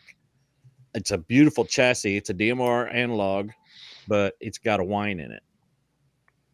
But it's that Open GD77, which is really nifty. Is it whiny because it's DMR? Or because it needs the cheese. DMR sucks because it's dropping packets on every transmission. The analog whines and hums because I didn't teach it the words. Hey, So Tim, I'm share my dropping in screen. the. I'm dropping in the chat here. I think no. Gosh darn it! What's it doing? Oh no. What chat you dropping it in? Is that a phrase, a paraphrase, or what? I don't know. what Can I it's drop into your chat, baby? Hang on. Drop it like it's hot. Yeah. Let me drop into your chat. I gotta. I'll quit your day job. Show you where it's at. Bam. There we go. There's a link for $16.83 on Amazon, and if you hurry up in the next 2 hours and 24 minutes, you can get it here tomorrow. all right. Oh, This that's If you leave it even, in plain sight in your car, they'll break your window and throw two more in. Only in San Francisco. L.A. Freddie, actually, L.A. That's where that is. I got I- something I- real quick. I just wanted to share this. This is very timely. I've been working on this, and this might not be the finished product, but I wanted to do something fun for Hamvention, get some stickers made to give away, something unique. And yes. so I'm going to show you a preview Oh, of yeah. what it is. There it is. 20 bucks. Yes. That's perfect. If anyone gets that reference, then Very fitting. Yep. You saw it here first, kids. Well, I'm all out of ideas now, so you got it. That is So way look better for me than at the art. Hamvention. Hopefully I'll have the $20 as $20 sticker to hand out. That is way better than the artwork I have for my stickers. Way better. Oh, Lordy. You got to have a sense of humor in this business. You do. yeah. Ellicraft for the win. Yes, I agree. I do want to try to get the sticker. I got to print it out and see. I'd love to see if I can get it to fit on the battery of a UV5R. Like Ooh, fit that really would be a nice, Great but- idea. it's tough because then the clip, if you got the clip, Yep. you know, I Maybe don't you know. can just But make we'll it see. the same size as the screen and just cover up the screen. Like I said, we're hams. We're gonna totally overthink everything. For Like real. like a free sticker. Like We could do this with it. You know, I'm surprised right now. First of all, James hasn't shown up. I haven't seen James in the Right. chat, but there isn't a bro. $20 is $20. Oh my gosh, that's the perfect idea for a T-shirt. Yes, with a Baofeng on there. Yeah. But right now, $16.83 on Amazon. You All get right, there but so- for the next if 2 hours, James does a 25. shirt for the Baofeng, I want royalties. Okay, but I will refer to them as spurious commissions. There you go. There it is. I'm done for No. tonight. Thank you. Tip your waiters. Tip your waitresses. I was going to say it's going to be a race to see which of our channels comes up with that shirt and their merch first. Oh, it's I'm already typing done. it in right now. I think. Yeah. Send. Tim, you Already wanna know what done. it is? You want to know what it is, Tim? James is probably lurking and grabbing ideas left and right and just not telling us. And tomorrow morning we'll all wake up and there'll be like 13 new shirts and like Yeah. 50 new mugs and That is true. Spurious true. commission, John. So we do need one more person in here to make a Brady A Bunch. proper Brady Bunch so Yep. that we don't have Yes. widescreen formats on two of our guests. yeah. Prep Ham Paul, are you in a position to jump in a stream? And if so, I can send you the link.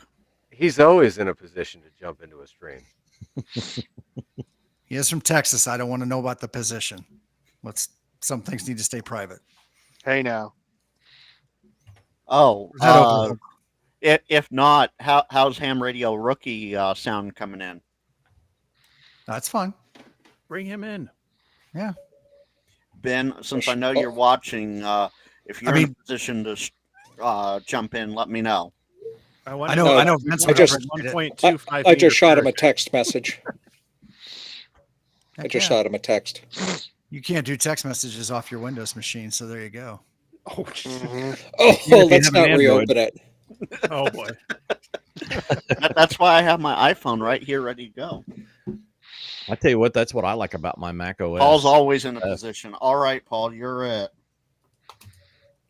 Oh, now we have two Is people that- coming in. We're not going to have a balanced 9. Gosh dang it. We'll figure it out.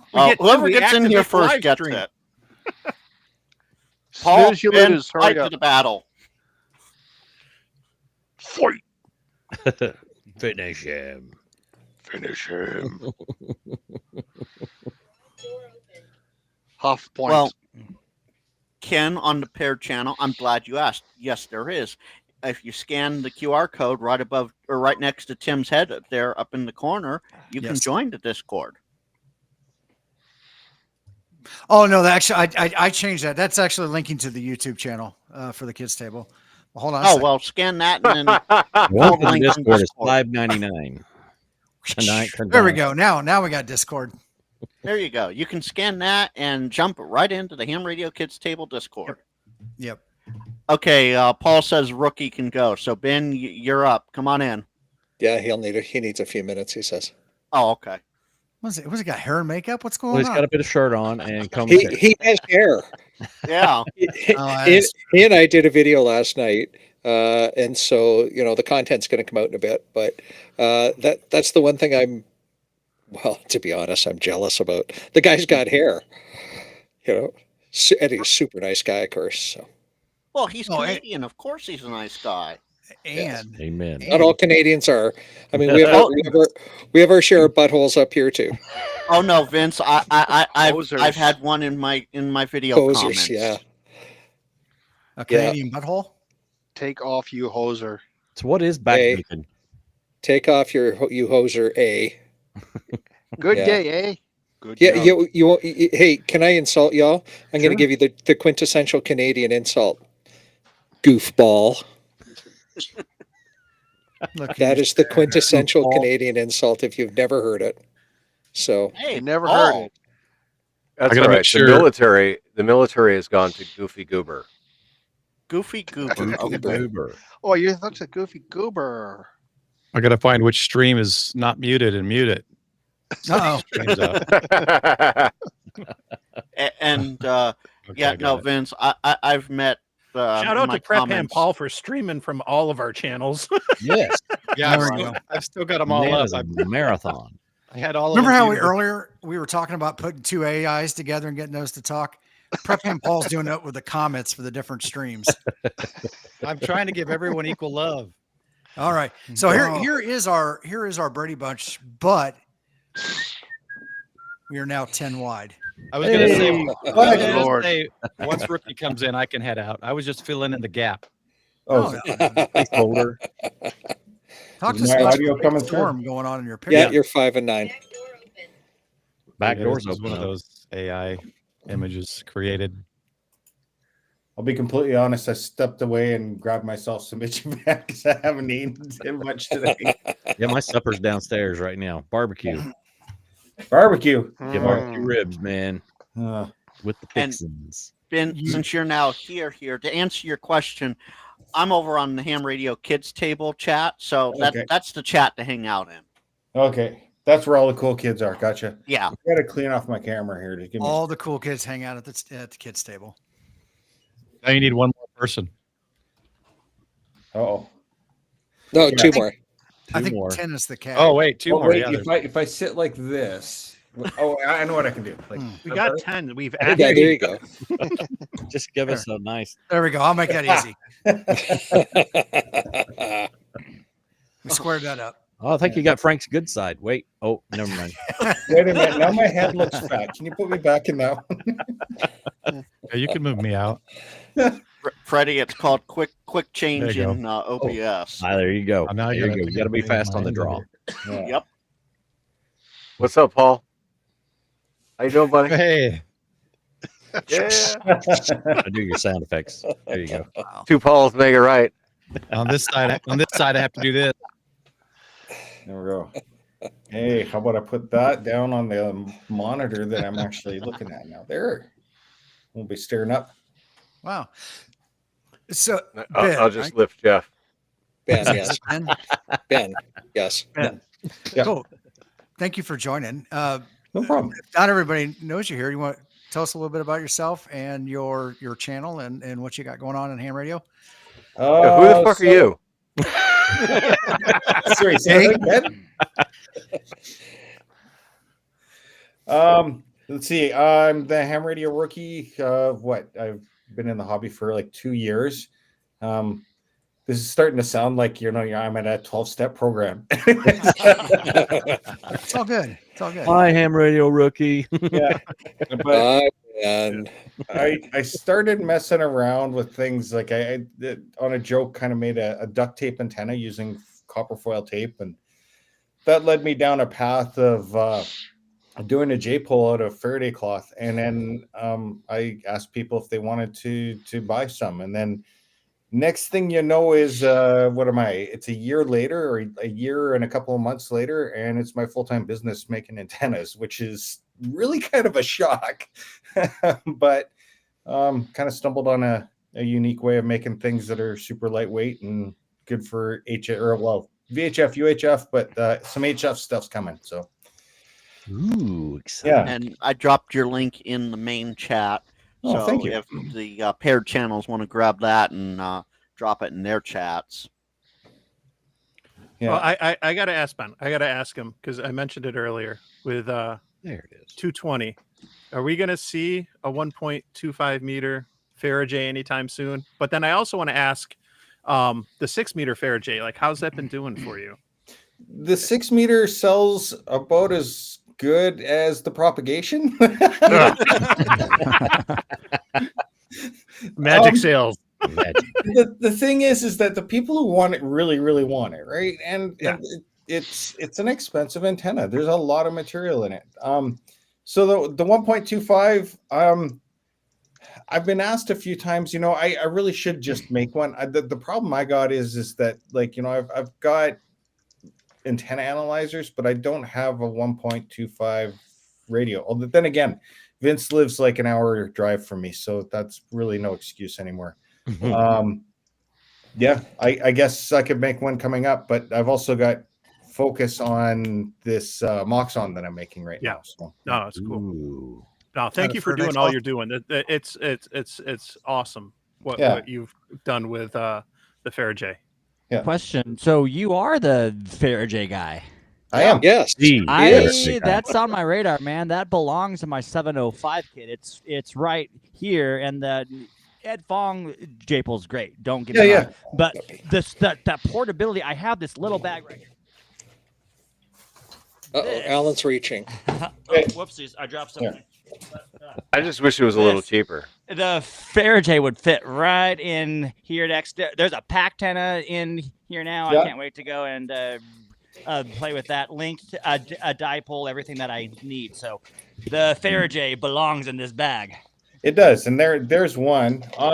So for what it's worth is for the last 3 or 4 months, I've been working with a company in the U.S. to see about getting it manufactured down there. This was, and I don't know if it's going to be any cheaper because these things are labor intensive. But Really? yeah, the sewing them up and everything does take quite a bit of time. So we'll have to see, but like hopefully we can get the price down. I don't know. We'll have to see what they come up with because it's more a licensing deal for me. So we'll have to see how that turns out. So What was your name? Then What was your- Mark has a question. Can we see the Moxon prototypes? Sure. Okay. So here Yeah.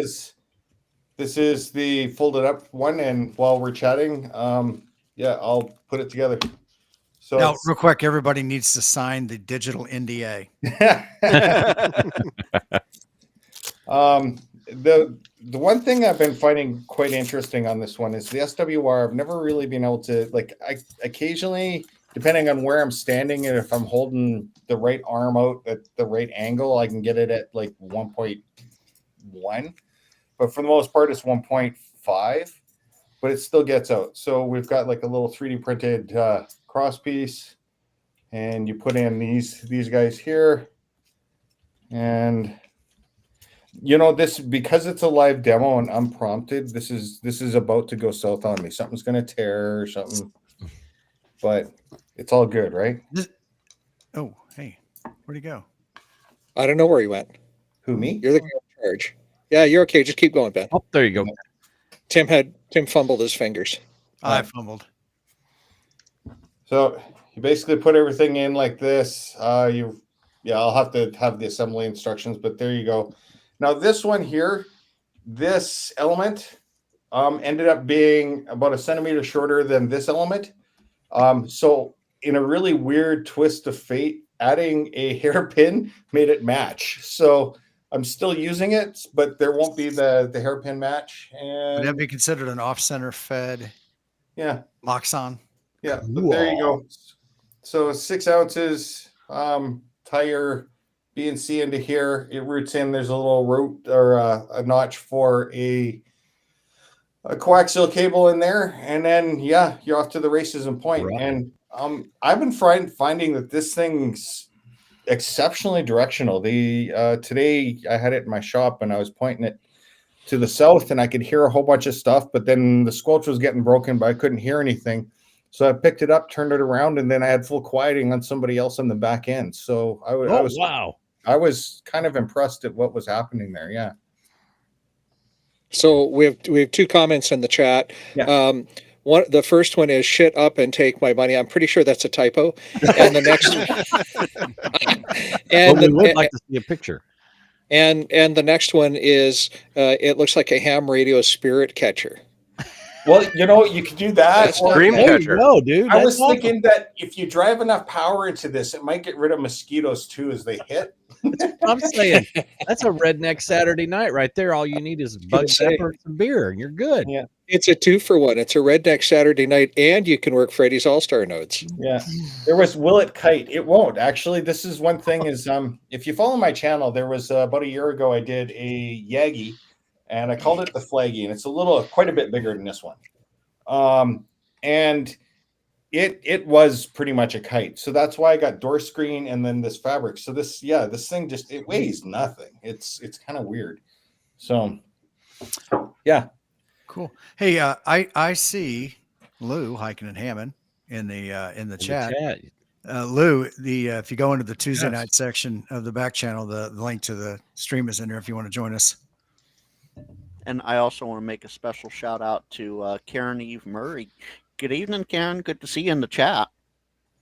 How are you following this chat? It's like scrolling. As soon as I try to read something, it pops down. Oh, it makes it worse. We're Yeah. streaming on multiple channels too. So Mojo. chat, there's different groups of chatters. Yeah. On different channels. Tough. Like me on YouTube going, why is everybody talking about this chat, but I don't see anything? Must have been following Frank's channel. Hey Ben, I'm not paired tonight, so good luck. I got a couple other quick questions, antenna questions for Ben. So with the Farajays, should you be running those with a choke at the feed point? So should hams, if they're running more than like QRP power, more than 510 watts, should you be using a choke at the feed point for those or not? So let's go back to, and I think for the next 40 years I'm going to be pleading this is I'm the ham radio rookie. I don't know. Yeah. Okay. But my methodology of testing is that, like, throw it on the radio, and if the smoke comes out, you fucked up. Excuse the French, right? Yeah, so, that's right. It's French, right? It's French for fucked up. Anyways, so I've driven 50 watts through these with no problem. Okay. And if you look at my HF antenna, I've got an HF. I call it the random stick. Again, there's another video on my channel on this. I threw a 4-to-1 on it, a 9-to-1 on it, a 49-to-1 on it. It's basically built sort of as a random wire. But I found that it works just bare bones way better. And I can't quite explain it other than if you look at the properties of the Faraday tape or the Faraday fabric, what's happening is that you've got all these fibers intertwined, and you've got capacitive and inductive coupling all the way along the thing. The velocity factor, as far as I can tell, is about 0.5, which, most people will go, well, that's not going to make a very good antenna. But because of all the fibers and because of all the skin effect and all the surface area of all these fibers, it really does get out. It gets out incredibly well. In fact, I've got a 32-foot in my backyard, and it tunes up to 40 with, I think it's like 2 picofarads, and that's it. It's just like a kick, and it's in there. So it wouldn't take much to tune it. And I've talked, the best contact I've had SSB is 14,000 kilometers, so just shy of the other side of the earth. And I only have I run 80 watts max off my 991A because I don't want to let the smoke out. At any rate, long answer is I don't think you really need a choke. But that being said, do I throw chokes on my coax? Yeah, absolutely. Why not? It doesn't take you any more time to throw a little choke on or do a dirty ballon. Then do it. Choke's not going to hurt it. Choke will never hurt you. Yeah. So Always be choking. Vince, you didn't think this was going to turn into a let me spend your money night, did you? Because John said, "There goes my money," and I said, "And at least it wasn't me for a change." Exactly. Did I show you the new wiretap CW key? There we go. Do it again. You are embiggened. So, yeah, I made a 3D printable CW key. I like the 3D printable ones out there, but all of them seem to be for portable. I wanted something that would sit on my desk and look pretty so that I would be more tempted to actually learn CW. Has it worked? Just a little bit. But I know it's against the grain of what a lot of people are doing, but I am selling the plans instead of just giving them away. But the plans are like a 10-page document, and they took me a lot of engineering time. Like this thing took me a while to figure out. So yeah, there's that. And I can attest to the fact that it is a wonderful key with a really nice feel to it. It's nice and light. It has, the version that I got has rubber feet on the bottom. Ooh. A guy can just as easily put magnets on the bottom. It's a very cool key. They're magnets underneath those rubber feet there, Vince. I didn't know that because Yeah. my desk is wooden, right? Yeah. And so, and it's pretty good looking too. Somebody called it the uterus key. I didn't think that was particularly ingenious, Where's but James Hannibal? We got another T-shirt up here. The Oh, Yuki, Lordy. Yeah. the uterus key. Well, yeah, look at that. It is magnetic. How about that? So here, I'm gonna ask everybody with this Moxon. I was thinking of calling it the Foxon because using Faraday tape, use an F. But I also realized that if I end up using a hairpin or something like that, then it's almost like a Yagi. So I was thinking of calling it a Joxon or something, or a Yoxon, or what should I Maybe a call it? on. Hmm. Well, it's almost a. I'm gonna have to dig on that one for a while. Yeah. Mm.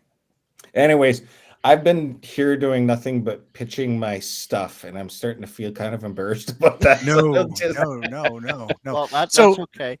N2AKJ on one of the pair channels asked, price. for the key or the Moxon? The key. Good I'm pretty question. sure. But I Drew think- Drew's a CW guy, so that'd be for the key. Yeah. Okay, so the key, I've got some fully built for 75 US, and I know if you go into my video, I said I wanted to make a cheap key.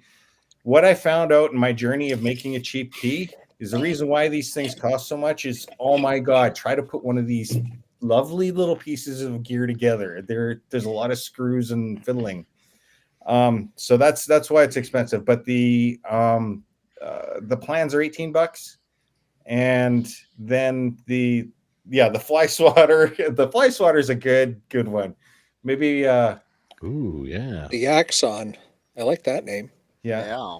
Yagson. Yeah. I don't know, Ed, how you'd say that. Yeah. Well, he's from Philly, so with a Philly accent. The Mooson. That's interesting. Ooh, now you're talking. And with the Foxon, I think that's probably going to be coming in. Again, we're just finishing production, figuring out how long it actually takes to make them. I'm probably thinking it's going to be in the range of like 150, 200 US. I know these are expensive, but we put a lot of effort into making sure that they're good and tested and everything. So, And they're super that's my lightweight skill. too. Yeah. Where else can you go to get a VHF directional antenna that weighs 6 ounces for your soda expedition? Yeah. Jody And you can has beat it. people over the head with it. it won't hurt Jody them. has it. Mock swatter. The mock swatter. Sounds Man. Okay. Oh, Ed says I got it right. So it's the Yagson. Yeah. Yagson. All right. Yeah. There we go. Well, there's a bunch of names for you, Ben. Here's some market research. And Yeah. hey, so we had some fun this week, you and me, right? We were playing with Radio Mobile Online. And Vince learned me. And Ben taught me a couple of things about Radio Mobile Online. Yeah, but So, well, you go, Vince. well, I was going to say, this came about easy enough. So how do I find a nice high place and figure out, like, how do I predict a path from a nice high place near my home where I want to test this new fly swatter antenna, or the Mogson, or whatever we're calling the Mooson. And how do I know, like, what repeaters I can hit so that I can see what I sound like at the other end? And so I showed him a tool called Radio Mobile Online. This is a free tool. It produces coverage maps. I don't know, Ben, if you've got some screen grabs to share while I'm talking. Free coverage maps, or pretty colored maps to show you what the expected footprint is of your signal. It'll build a prediction for a link from point A to point B. So it's a whole bunch more than just using something like SCADA or heywhatsthat.com, which just gives you a profile. This is a very in-depth tool. Vince, We use it for planning repeater links. Is that the VE2 website? VE2 DBE. Yep, that's I'll drop the it. one that just got dropped in for sure. Oh, Now, guys, Tim's on top of it. great. Thank you, Tim. Now, listen, guys, this tool is free, as in beer, free. And this tool is the same tool that we use commercially, except you pay lots of money for it. So thank you, VE2 DBE, for allowing us to use it non-commercially for free. Yeah. You can't plug in commercial frequencies to this version. It's only for the amateur frequencies. Right. and it's commercial grade stuff. But I want people to understand that, like, I was waffling around for literally a day, going through SCADA core, plotting out from where I was going to stand to where the repeater was, and doing a cross section. And I was thinking, this is great. I've got everything figured out. And Vince looks at it and he goes, there's something better, and you're missing a whole bunch of information. And I'm like, what? So he walks me through this, and it was one of those where I realized I wasted a whole bunch of my life. But it was a great learning lesson. At the same time, this is something else. So how do I share pictures in here? There's a little up arrow button down below the Brady Bunch view. Yeah, it's right in the middle. Okay. Should be right below you. Yeah, I'm just gonna see if I can select the window. There we go. So this would be Hailstone Butte, is one of the repeater areas in our area that's up on a mountain, and this goes out like 300 kilometers to the edge of the yellow. So like this thing's got insane reach. 300 kilometers, about 185 miles. Yeah. Dang, that's pretty good. Okay. But this is the kind of plot that you get, right? This is sort of like best case scenario. And then I'll open, see, window. This is where the wind comes. So we'll do that one. Hey, good evening, Portable Ham. Welcome on board. Let's Well, see. put you up here. So you're, I think, can you Did go that ahead and, picture come through or no? No, not yet. That's weird. We saw Hailstone Butte. That was the last share we saw. hold on. Okay. There we go. Okay. Now, Vince was walking me through this, is that you've got information of, like, you put in the latitude, longitude, altitude, all that kind of stuff, all the tudes, right? Got all the tudes there. Right. And then you've got the radio transmitting, the radio receiving. But then you have, what it does is it calculates the free space loss, obstruction loss, forest loss, urban loss, statistical loss, the whole thing. And what I found that was really awesome is the 142.95. That's sort of the, So the total path loss. Yeah. So in the middle of the boxes of text on the right-hand side, they'll say 142.59. This is one where I just hit the repeater, I could get through. And Vince goes, he told me before that if that number goes higher than 140, you're probably not going to get in. And lo and behold, this one here that I hit, it's in this little red dot in the middle of nowhere, but it's literally right where the repeater was. And I couldn't believe how accurate this was. And then you've got like the football. You know what? I'm sitting here talking. Vince is the expert on this. Maybe you want to. You're doing absolutely great, buddy. I'm so happy about I'm just this. regurgitating what you told me. Well, that's okay. That tells me that y'all were listening, which is good too. So from left to right, from the source to the destination, is the way you view these things. I always think of this ellipses that you see on screen. I call it the football. Not that I'm a ball fan, but that doesn't really matter. But you can see on it the path that it's going to take, and you can see a path of diffraction as it hits over the hill, comes over the top of the hill near the right-hand side of the screen, near the destination where it's going. It gives you that total path loss figure. And now if you're a real geek, nerd, whatever, and those are positive words in my book, as always. If you take a look, excuse me, if you know how many watts you're transmitting at and how many dBm that is, and then you can take a look at the sensitivity of the receiver at the other end and how many dBm that is, you can take a look at the path loss and know just how many watts you need, or ERP, effective radiated power, through gain of an antenna to get a signal there. Yeah. So it's pretty straightforward stuff. And it also saves me a whole lot of time of like standing on the top of a hill in the middle of a snowstorm or something cold, because we're still in the middle of winter here. Like we're having second spring right now. Yeah. But so we had first spring and then it got cold again. Then it's second spring and it's going to get cold again. And fourth spring comes about July, and then we enjoy 6 weeks of summer. Yeah. If you're lucky. It's May long weekend up here is when it's sort of the last snowfall, and we call that like bonus winter. But At any rate, so it saves me, like, I can figure out what repeaters are active, which direction I need to point, which ones are going to be most successful. And then, get on the phone or on the radio and tell people, can you listen at this point in time? And then I can make some good video content of me jumping up and down, going, look at how great this is. Yeah, indeed. So Chris Bricker says, holy crap, this is cool. I'm going to look into this. And nerds. And then Grouch over there says, Vince is one smart mofo. Absolutely. Oh, he is. So real.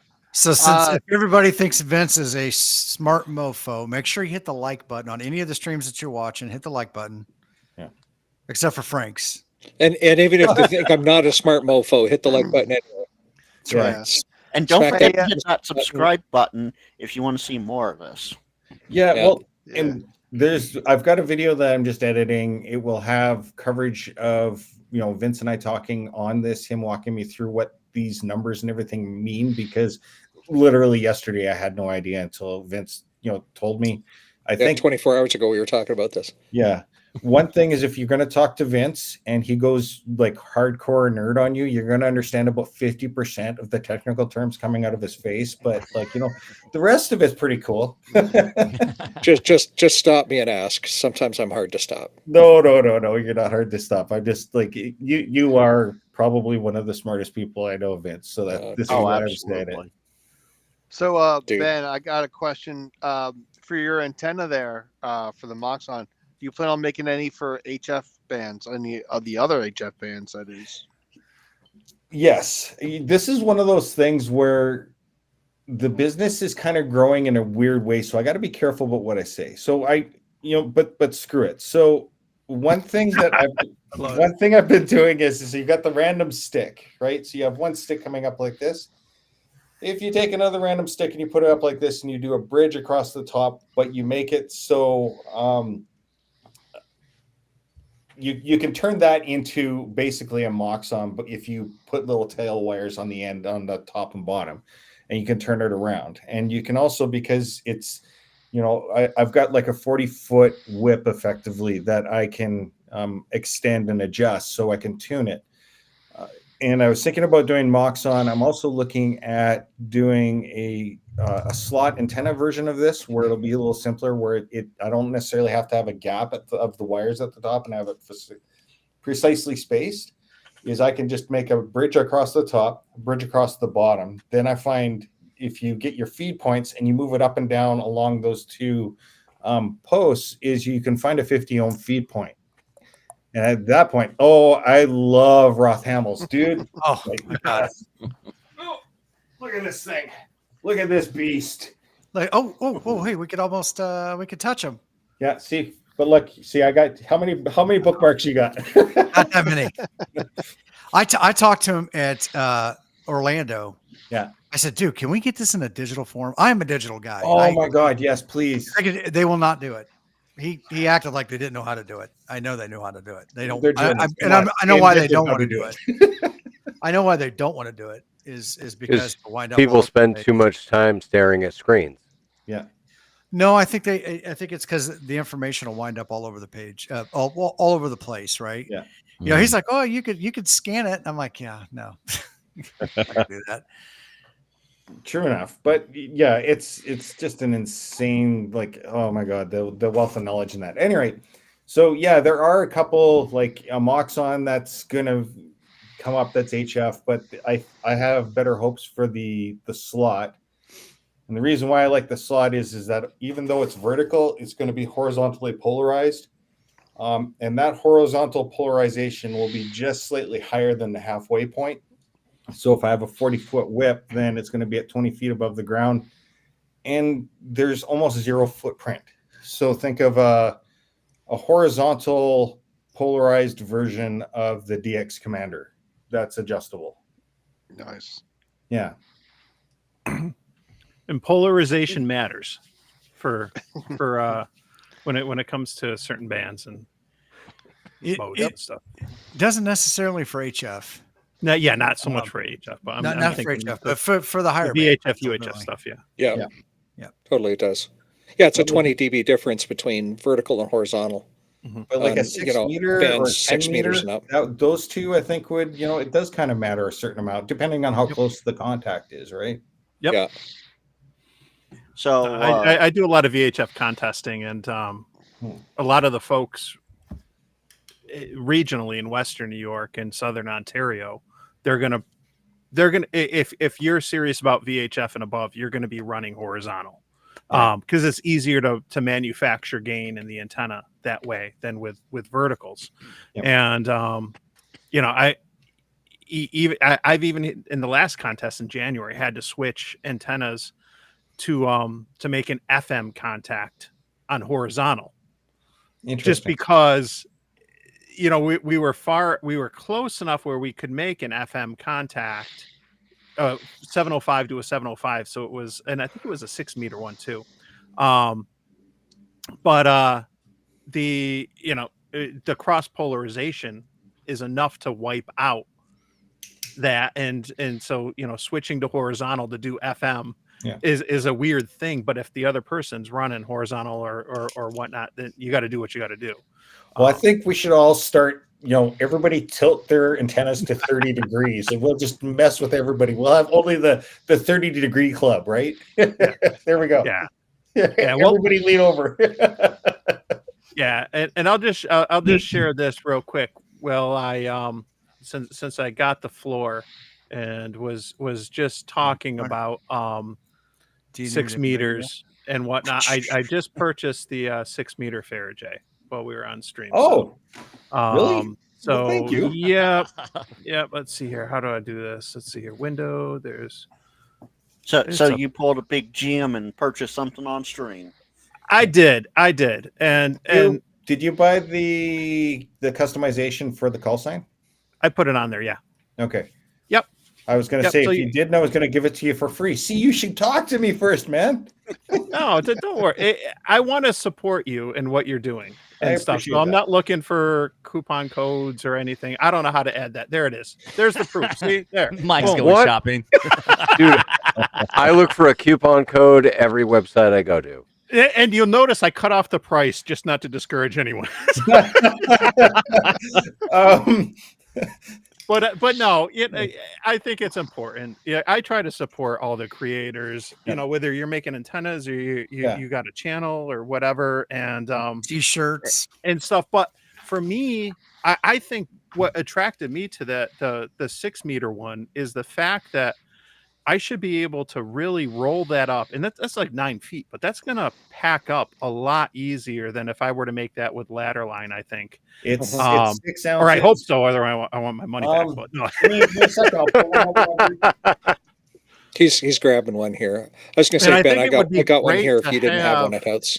A good 6 meter option other than a dipole that I can deploy when I'm traveling. So and Chris Bricker, I'm not sure if any of us have a I see what you did, Freddie. Okay. There you go. There's your 6 meter. Yeah, that's great. Oh, Freddie. So 6 ounces, and that's the 6 meter antenna. Do these come with that custom holding carrying clip?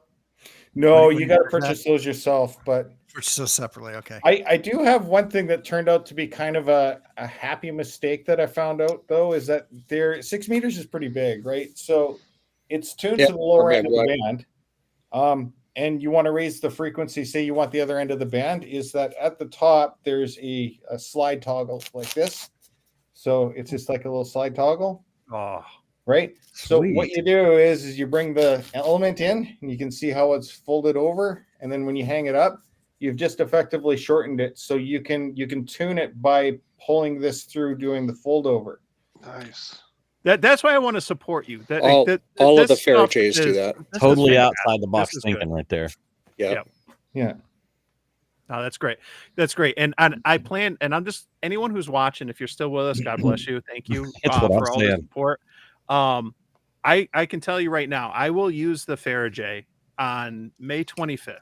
And the reason why I'm going to use it on May 25th is because it's 52525 or 52.525, which is the FM calling frequency. And I've been talking with some folks locally, and I'm going to try to do a bigger push down the road to try to get more people, because this is a once in a lifetime opportunity to be able to make contacts on the Literally. FM calling frequency and 6 meters on May 25th. So I think that'll be fun, and I'm going to try to promote that, and I will be using that for sure. So Sweet. So, Yes. Mike, Sean in chat wants to know, did you get 2 of them? It's max 2 per customer.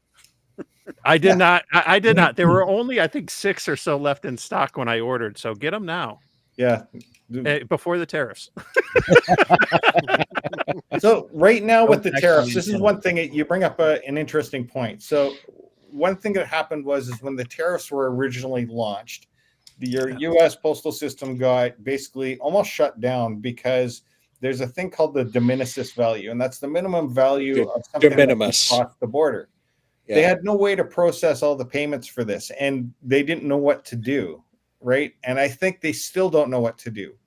This is the win on pretty much all of my antennas. As long as they're below an $800 value, they go below the de minimis value, which means theoretically they can cross the border.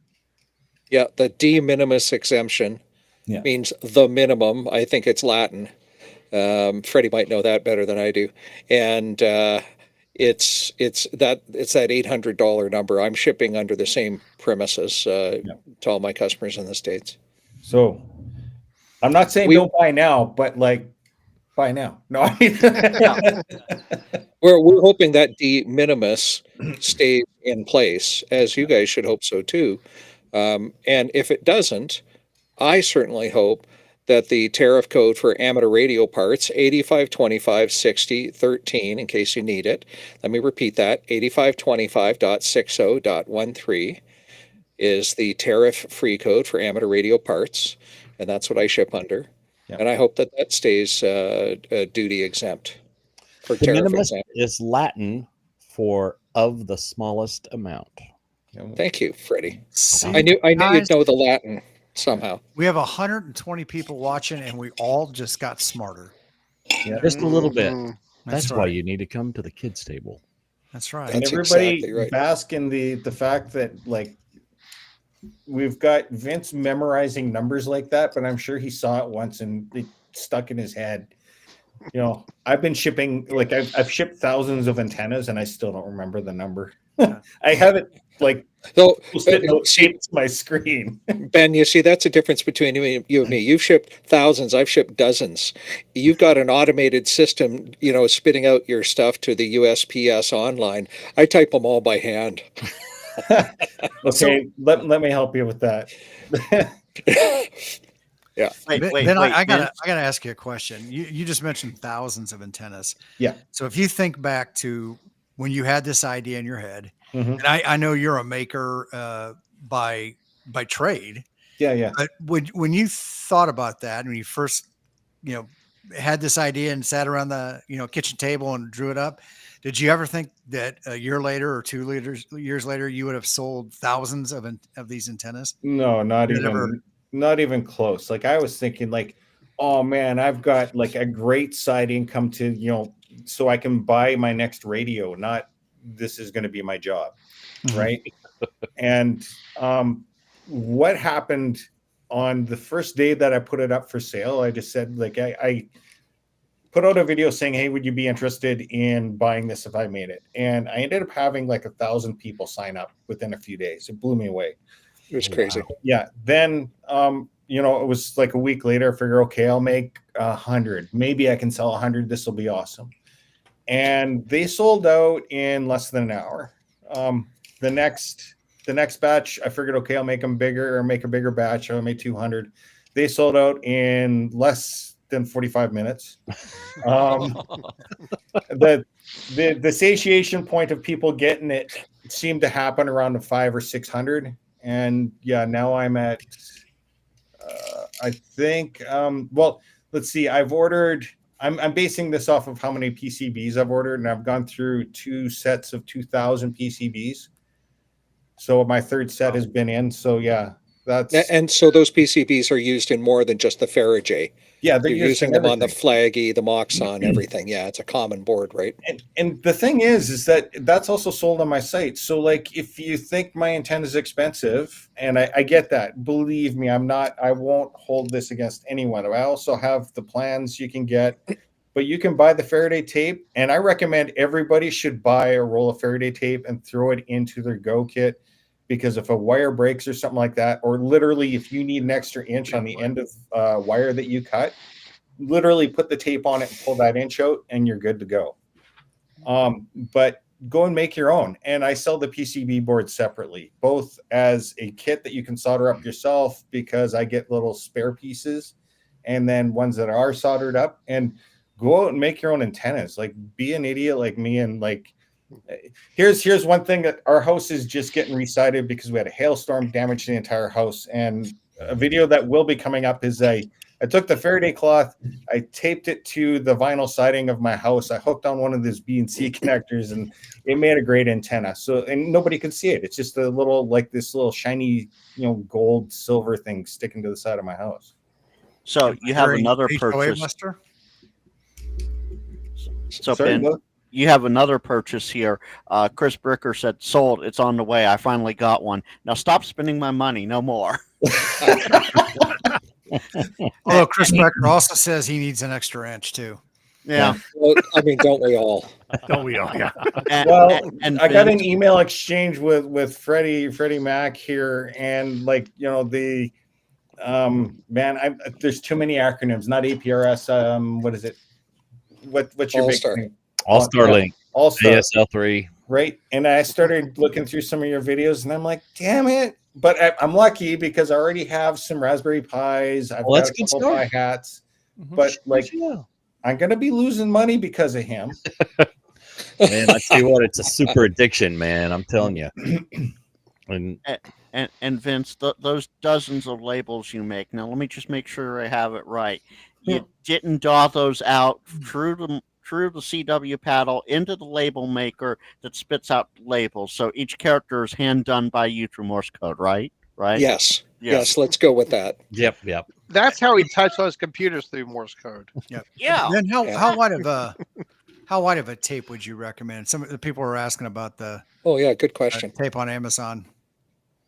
Or do you have a particular like Like you 1 said, inch wider than 2 inches or better than 2 inches, or is that to throw a roll in a Go kit? How wide? Oh, the tape, I would say 10 millimeter wide would be the tape to use. Yeah. So 10 millimeter wide is 3/8 of an inch for those of you in freedom units. Yeah. Yeah. It's a good, that's sort of like my go-to stuff. The stuff for the Moxon and whatnot, or even the slot antennas, I use 1 inch. A lot of that is because Moxons and slot antennas deal a lot with the capacitance, and that warms things up. But here's the win on the Faraday fabric: because it's a bunch of open weave like this, it dissipates the heat just as fast as it gets it. Ooh. So we've jammed a lot of power through some of these antennas, and nothing's melted. So when you get the 6 meter, if you want to like throw as many watts as you want through it, and I'll give you a free one if you tell me what the wattage was that burned it out, and what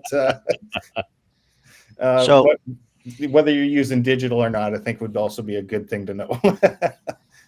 So Ben, Mark over at Boondock Technologies, you might know him for Boondock Echo. Oh, Can yeah. you do simulations using Echo. that tape for NEC, easy NEC, etc.? What changes do you have to make? Did somebody say So Boondock this Echo? is, I've Echo. tried Echo. so hard to do simulations, and nothing seems to be able to replicate the properties of it. It's kind of a freaky material, because for the longest time I thought that its velocity factor, when I was going through the J-pole, if I did my measurements backwards through the J-pole calculator, it showed me that I had a velocity factor of 1.15, which is over parity. Obviously doesn't make any sense. But like, it was the only thing I had to go on. But then other antennas seem to play, like a slot antenna, like the 2 meter slot antenna works at the same measurements that would normally be for a J-pole, but my J-pole is a little longer. So I'm trying to figure out what's going on. recently I found out that the velocity factor is probably around 0.5. And this is me guessing. I don't have any empirical data on this. This is just me playing with the material. So now that we've established 0.5, then that kind of makes sense that the J-pole, I can make a J-pole that is the same length as a regular one or something fairly close. But in this case, because it's 0.5 for the velocity factor, it's no longer a half wave, it's a full wave antenna. Right? So it becomes this kind of weird dichotomy of what's going on. So anyway, that whole long spiel is that when you deal with the capacitive coupling and stuff, things get warm. And the fabric sort of takes care of itself for the most part. The breakdowns that I've found when we've overpowered it are at the circuit board where you have metal touching the Faraday cloth. So you just need a really big piece of metal to dissipate the heat so it doesn't melt the fabric underneath it. But otherwise, it seems to handle the power no problem. There you go, Mark. And yeah, thank you. Got to hook this one up soon. Nice. And maybe to an all-star node. Who knows? Way to do it. Oh, you're killing me, people. All my profits are going up in the air. See what you step into when you come to the kids' table, Ben? We've got all Vince, corners we're of gonna it. have to have a chat about the hey, you should hop on the call. I gotta say, spending Freddie, time, huh? Freddie, you would. Oh, I just got to see your face now. Like I won like in my one of my club meetings. We do little raffles and giveaways. I've been sitting on. I think I had a Raspberry Pi 3 or 4 that I haven't even opened it. Like the seal is still on the box, and I've had it for like 2 years. Man, that's worth money. You should- And anytime Dude. I'm watching your premieres, I'm just thinking like, I got to do this. I got to get around to doing this or something, because I've never done any of the digital. I have 2 D-Star radios. I've never done D-Star, let alone All-Star or DMR or anything like that. And You could do both. Is You it could get a really Pi and digital, put though, is it? an MMDVM hat on it and do D-Star, and you can get another Pi and either hook it up to a radio or get you a radio hat and do All-Star. Dude, Yeah. I should be a half owner in Raspberry Pi by now. It's me. It's you all should. the things I've Well, bought. everybody put their hands up if they have like probably 30 pieces of equipment that they plan on throwing onto their radios that hasn't done anything for like the last 2 months. Right? I love how God. Vince is like, well, I hate saying it, Boondock guys. I've got it. It's sitting here, but Oh, wow. it hasn't. No, I was slow because I had to think, was it 30 or is it only 20? Well, the one thing is with All-Star and D-Star. With D-Star, I thought when I first got in, I was like, oh my God, these digital modes make so much sense. And I got the Pi hat, figured that would go well. Then I bought the Bofang D-Star radio. I can't remember what it is, but it's been sitting there collecting dust because the second I realized that you had to do, like, I was having problems just coding it, and then some people are talking about code plugs, and I'm like, damn it, I don't want to learn another thing. There's a bunch of things. D-Star, no code plugs needed. tell you C4FM, no cord plugs needed. I love C4FM. Yeah. D-Star makes me angry. I'd say all of the digital modes, I think C4FM is the easiest because it Yes. doesn't require any kind Totally. of special knowledge to do it. But my favorite, and I say this all the time, my favorite digital mode is All-Star. Yep. Tim, Yes, sir. P25. And well, the thing It is, has its place. my Pis have been sitting around, Y'all are not wrong. going anywhere because I thought I had to have a digital radio. But then when I started seeing, well, wait a minute, All-Star doesn't need to be digital, the Pi Star does. And I'm like, oh my God, they've been sitting here for all this time and I could have been using them. Y'all are wrong. So- The original digital mode, CW. Just saying. Well, Mark, there you go. That's Mark from Boondock Technologies mentioned that there's now the Boondock Tango. And actually, he's going to join us. I think it's next Wednesday. And he's going to talk to us about the Boondock Tango. Mark, don't join them. Your wallet will get lighter.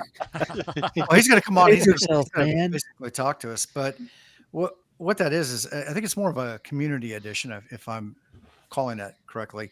But I've got the board here that you can build this Boondock Tango on your own. And so that's part of what we're going to do on a stream is I think I'm going to build this while we're talking to Mark about this and the Boondock Echo and everything. And, how we can do fun things like integrate AI and some of the other cool technologies out there. I know it's not ham radio, but integrate that with ham radio. So, yeah. And I just dropped Boondock in the chat and sharing it in the private chat so it can be shared to the pair channels. Yeah. Perfect. Thank you. You're talking And about if she isn't gone yet, have a great evening, Karen. Yep. You see this? Yep. The mesh tie stick. The mesh tie Oh stick. yes. Oh yeah. Are you, Ben? Are you going to wear that down in Hamvention? I can't go down to Hamvention this year, unfortunately. All right. Well, I think that tie is going to look great with my ham radio workbench shirt. Well, yeah, no, it's yours to take down there, man. All right. Yeah. All right. I'll wear the mesh tie stick. Yeah. Why not? Yeah. And Mark has it right with the new Boondock. Build your own, no tariffs. That's right. Right There's on. and we'll get more into it on the Wednesday night stream. There's a basic simple set of parts. They've got them available on the website that you can order from Amazon, and it's fairly simple. You need a 3D printer to print the case, but if you don't have one, I'm sure you got a buddy that does. So Yeah. Indeed. Everybody knows somebody with the 3D printer. Absolutely. Oh yeah.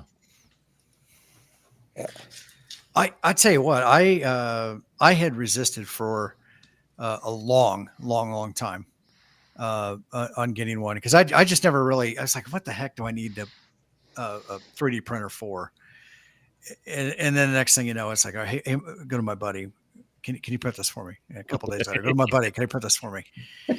Or then I talk to him, and it's like, the next thing you know, I spend more time with him on the phone or through a Zoom session, and not really see it. And I get this whole stack of things that I need to go pick up. And finally, I'm like, I'm just going to get one that way, because in actually doing more and more stuff with ham radio and the maker side of things, and they're just so easy and convenient to have around the house.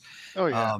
And they're really, at the end of the day, they're not much more expensive than a laser printer. So, well, Yep.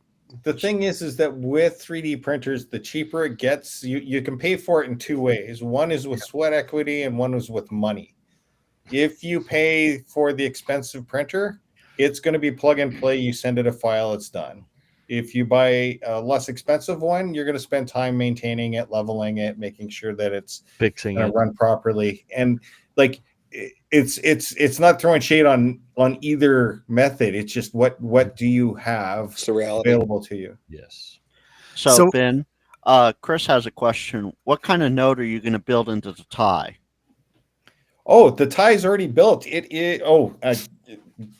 is a mesh stick, or mesh tie, mesh tastic. Mesh tie stick. I've got marbles in my mouth for the last few days. So anyway, there's the antenna. So that's a J pole for the 900 and 908 is what I tuned it for. And on the inside, so you've got my connector for the antenna, and there's the ZOW board node and the battery. It's all contained. Far Nice. out. There you go. That's a great idea. do you have the GPS module? I don't have a GPS in there. I have yet to wire one up, but That'd be a big battery drain. If you want It to know is where a big Vince is, just hit me up on Meshtastic. I'll tell you where I am when I'm wearing it. Yep. No, just what you do even better, Vince. Did it did it. Just do that repeatedly. You'll come running. Yeah, that might work. Yeah. Dan, WP4 Dan, good evening, Dan. Poto royalty at his finest. Yeah. I'm not the only one who thinks Meshtastic is hard to say. Yeah, got that right. well, when Vince and I were doing, what was it yesterday? There was something. Oh, an antenna analyzer. I could not for the life of me say that. I was like Daffy Duck going, yeah. Or no, Porky Pig's the one who stutters. Never mind. See, I can't even do that right. Ba-deep. That's all, folks. Yeah, that'll be it. Yeah. Hey, so I just noticed the time. We're at about 2 hours and 36 minutes. That's a pretty fun Friday night. I think we probably should start looking at winding down. Real quick, who wants to start off with what they got coming up? And Alan, you want to take it? You might as well Pretty start down at the bottom here. Might as well then- let Paul go first. Right. all right, Paul. Yeah, we'll start at the bottom. So I got a bunch of videos that are currently in process. I got some new AI songs that are coming out to add to the AI playlist. So Nice. yeah, keep an eye out for that. And then Weekend Warriors, we're going to do a live stream next Saturday. Awesome. No, is it going to be live, or are you recording it to play back at a later time? Oh no, it'll be live. It'll be all the Live. shenanigans. 'Cause I Shenanigans. don't know. I watched it the last time. It was a little spicy. I mean, I'm a sailor and I speak like a sailor. It was a little spicy. Well, Tim, if you want to join us, you're more than welcome.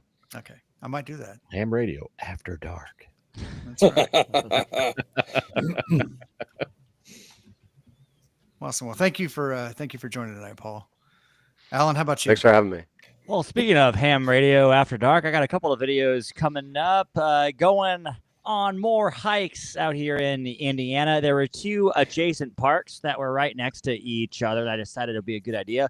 Let's go get both of those parks activated in the same day on daylight savings time and experiment with my speaker wire dipole and, set it up at a couple of different heights. And that worked out great. I got this thing dialed in like 17 feet above the ground. It worked great. And then I decided as the sun was going down, it would be a good idea to just get that other park activated too. And it ended up being a swamp and after dark. And I got QRM'd hard, but ain't nobody stopping me. So that's going to be fun. And so I got lots of more adventure related content and lots more plans. I got like 3 more big trips that I want to go on. So subscribe to Punk Rock Ham Radio and join me. Yeah, and if you guys haven't seen it, both Paul's and Alan's channels are showing up in the chat there. So if you haven't done so already, please go subscribe to their channels. Frank, what do you got going on? Well, unfortunately, work has kept me very, very busy. The railroad life doesn't end ever, but I'm hoping, fingers crossed, things change up a little bit here soon, and I will have much better lighting next time you see me. As I said towards the beginning of the live stream, I'm using a temporary setup with my siblings' streaming setup, and I had to bring in my own lights real quick because they don't stream at night. They usually don't do video stuff. Other than that, I'm working on a couple videos. Got to wait for the computer to come back from repair. Well, not back, get the parts in and get all that taken care of and get me back up and running. And then I'll have a couple videos edited. I also have, I'm going to plug this because it is mine as well. I have a second channel that is my photography channel. And I actually have more videos going up on that. Oh, And he's gone. Where'd you go? No. Hey, Frank. Go back, dude. Oh, Tim. There he is. Oh, anyway, photography channel's in the chat already. I've had videos going up there because I had a backlog of drone footage, and I just spliced and sliced and got it all done, and it's up. And hopefully, ham radio will turn back to normal shortly. And apparently, Cooley has made a contact with Alan on 7200. I've never been on 7200. Was it 7.288 the other night when I was getting jammed all hard? Might have been. Paul Who is knows? our resident 7200 practitioner. And for a second there, Frank, I thought you said you had a backlog of drunk videos. That's what I was going with too. Backlog of drone videos. Yeah. And Drunk I drones, maybe. do various things like Let's Fly series where I will go over town and I'll give a little bit of the history of the town and what's going on in it now, or a certain area of the town. Lots and lots of fun. But hopefully we'll see more videos and a lot more live streams coming out of me soon. Hopefully I will be here Wednesday to egg Mark on with Boondock Technologies. Sounds Echo, Sounds echo, good. echo. Well, thank you, Frank. Freddie Mac. Hi, everyone. I'm Freddie Mac, your ham radio crusader. Yep, I've been working on a lot of stuff here lately. As you can see, the other night I dropped 2 videos for customizing your Supermon interface. For those of you that may or may not know, Supermon is a dashboard for your All-Star Link. And I figured Supermon, exactly. So figured out a way to pimp it out a little bit with a little help from Jeff K3JRZ and some Is other that like friends. Pimp My Supermon? Pimp your Supermon, Pimp it. man. Pimp Your Supermon. Pimping ain't easy. But yeah, Somebody's got to do it. I didn't choose the pimping life. It chose me. But anyway, got a few things. I got a video coming out next week about how to install DV Switch server on a PC. Most of the video really covers how to get Debian 12 installed onto a PC, and then we follow up in that same video about the DV Switch server. But I get a lot of questions. How do I get Linux onto a PC? I don't, and I just kind of give them the nuts and bolts and mechanics of that, because All-Star Link 3 runs really well off of it. So that's up and coming. Got an antenna review that I have got to do soon. I know you've heard of this illustrious brand, Guzizu. Sent me an infed. I think they're from the Orient somewhere. I'm not sure. Don't quote me on that. I think it's that they're from Mexico. Mexico. Anyway, the Guzizu is up and coming. It's in the box. I've actually opened the box. It's a big infed. We're just going to see where it goes. I've seen their names popping up lately, but yeah. I think you don't know how the Chinese brands operate. Mm-hmm. I've seen several other Chinese antennas that are being rebranded with this name on it. Yeah. So. They also rebranded one of the cloned Shari Pi Hat, not a Pi Hat, it was a Shari. Nodes that go in, it has it's like a box and it's got its own little 2 USBs and it plugs into the Pi that way laterally. They cloned one of those. They're noisy as heck. Some of them are good. Don't get me wrong. They're not all bad, because it's poor quality stuff. But I got to looking at my emails, and I had a MMDVM board I'd ordered from them a year and a half ago that I sent back as soon as I got it, because it just didn't work. So we're going to give their antenna a try. So I've been just chomping at the bit to do some POTA. At the time, the weather's really horrible here. We've had terrible windstorms the last week and a half. So we're going to get out and do something. And of course, got all kinds of All-Star Link stuff coming up. So y'all stay tuned. And Chris Bricker, I just want to say this, since it's a pair channel, I can't respond directly. No. I am not the reason why the drones are being called out by everybody. That's on the other side of the country. Yeah, that's in Jersey, isn't it? Yeah. Mike, what you got going on, buddy? I'm doing my best to stop the drones, but are you using your horizontal? Well played, man. Are you using your horizontal Yagi? To, cross polarization's a bitch, but Mike, you can never stop us.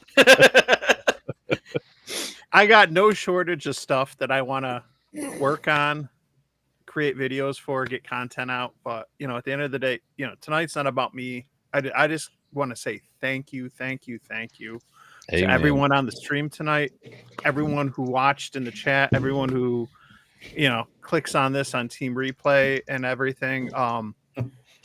2 years ago, as a new ham, a new YouTuber, to get the chutzpah to, reach out to somebody else and say, hey, let's, coordinate premieres before Ham Radio Clubhouse. And, to think that it would turn into what it has today, to how it's grown and how it's helped other people grow their channels and everything, man. It's just, it's so rewarding. It's a great feeling, and I can't say thank you enough. So I do my best to support everyone else, and I want to see everybody else have fun and succeed, because I know at the end of the day we're all having a blast. Amen to that. Mhm. Well said, Mike. Yeah.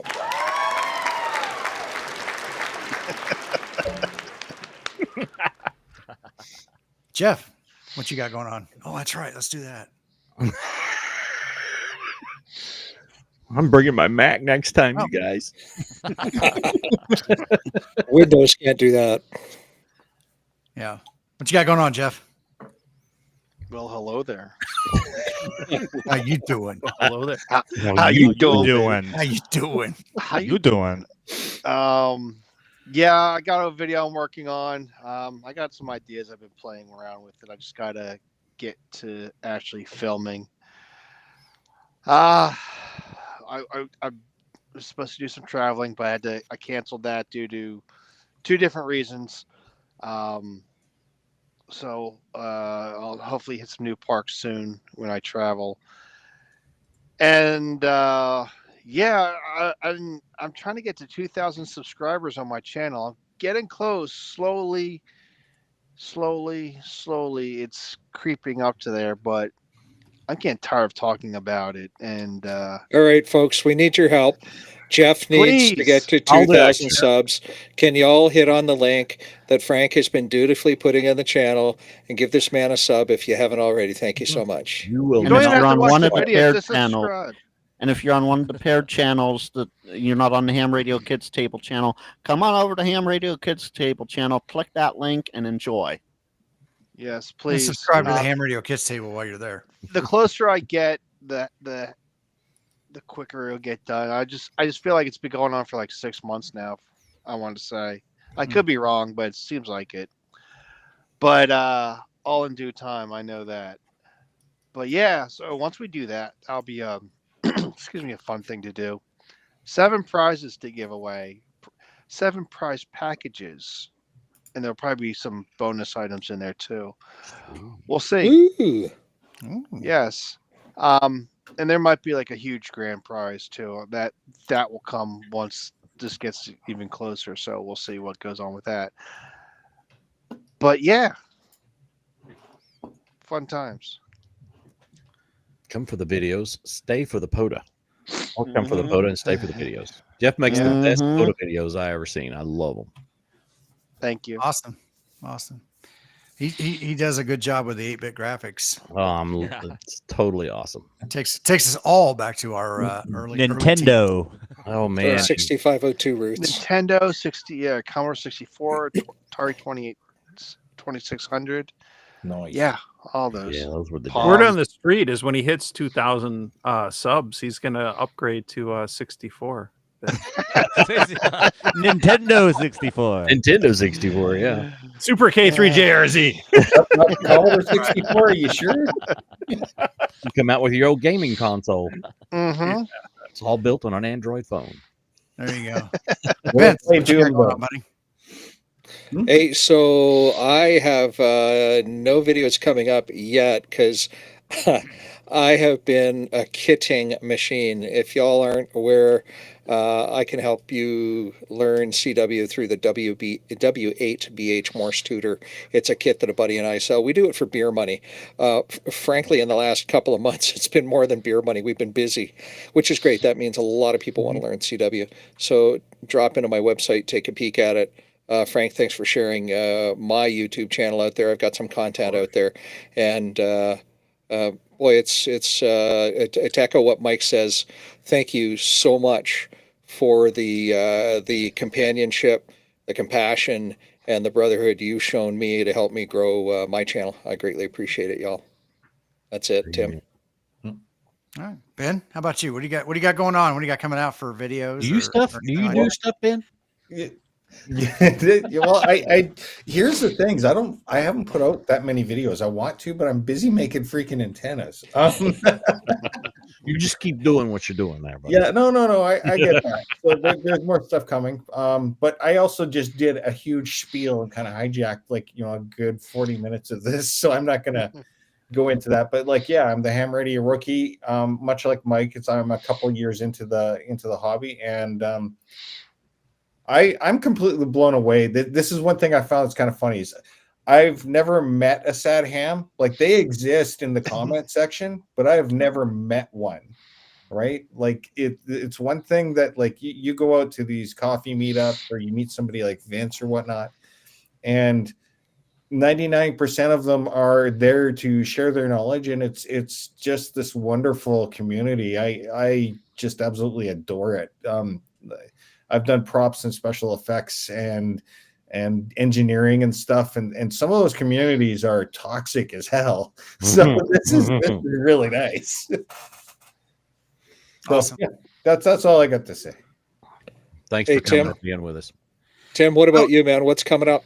I had a video in the works. I'm going to pull it for financial self-preservation, legal reasons. He I can't afford didn't to think, I was actually doing some handling of live electrical circuits, and I didn't think that it sounded good on paper. Oh. It sounded good when I filmed it. When I was editing, I'm like, I don't know if I don't want somebody getting hurt. That's the bottom line. And if somebody wants to learn electrical safety, I mean, obviously, learn it with somebody who is qualified, who's trained and can help you do that. I don't know if doing that from a YouTube video is the best thing. So got some other projects, obviously we're getting warm weather back here. I got shut down because of the cold weather from doing the antennas and everything, bringing all the radio gear from the house out here to the ham what did my wife call it? Ham sandwich, not the ham shack or the ham shed, but she calls it the ham sandwich. Bless her heart. Yes, bless her And heart. so redoing that, doing the electrical and everything. I actually did have Tessman reach out to me. I'm a big fan of good enough, right? And in amateur radio, good enough is good enough. We don't need to waste our time sometimes buying the most expensive of everything, or the if it's good enough, it does the job. It's good enough. And I like to find test gear. Like, I'll use a Nano VNA all day long. Tessman's a brand of meters that I've used, and so they've got another one coming out. It actually just kind of tied right into what I was doing here, so it was great. They agreed to send me a second one actually to give away, so we'll be doing that too. Also, 3,000 subscriber giveaway. I've got a video coming out. I'm going to do one last push. We've already crossed over it, but and everybody, and then we'll be giving that away. And that's the prison edition of the 5.5 amp hour battery. And no, Freddie Mac, you cannot put it in your prison wallet. Well, you probably could, but it is a 5.5 amp hour battery in the clear wrap, which is kind of unique. Dennis has only made a few of those batteries, so it's you're going to be the owner of that will be I think it's probably less than 10. I know I've got a couple. Well, I got the one, and I got the second one that given away, and then I know Frank has got one. It's a very small community of people with the prison edition of batteries. So that's what we got going on. And before we wrap things up all the way, Paul, even though he's not on screen anymore, he just gifted 5 memberships to one of the paired channels, and I see Quirky James got one of them. So maybe James is hanging out on it. Yeah, maybe because I've gotten them when I've been in work and I've gotten home hours later and gone, oh, I have an email of a gifted membership. Cool. Well, it's because we're using your channel. Oh, right. Yeah. Okay. I also looky there. Look at him, James. We've had all kinds of T-shirt ideas for you. So if you haven't been watching all night long, you're going to go back on Team Replay. Yep. All 3 hours, James. We've been making you money, dude. That's right. And remember, spurious commissions. I need to get paid. He gets a 12% commission for those. I will say this. I want to thank everybody that's watching and has watched and is subscribed to all of us and the Ham Radio Kids Table and whatnot. I want an extra special shout out though to Andy Cowley. He's in the chat. It is what, 2-3 o'clock in the morning over there right now. Oh, He is there for all our premieres. He is there for every live stream. Andy, I have you on Facebook. You are awesome, my guy. Thank you, Frank. You didn't. We've already determined. We've adjudicated that Andy Cowley is a bot. Oh no! I caught that, but I have proof that he's not. Okay. We just got proof of life. We haven't gotten proof of life yet. I think Freddie Mac has requested proof of life. We're working on getting proof of life from Andy Kelly, our brother.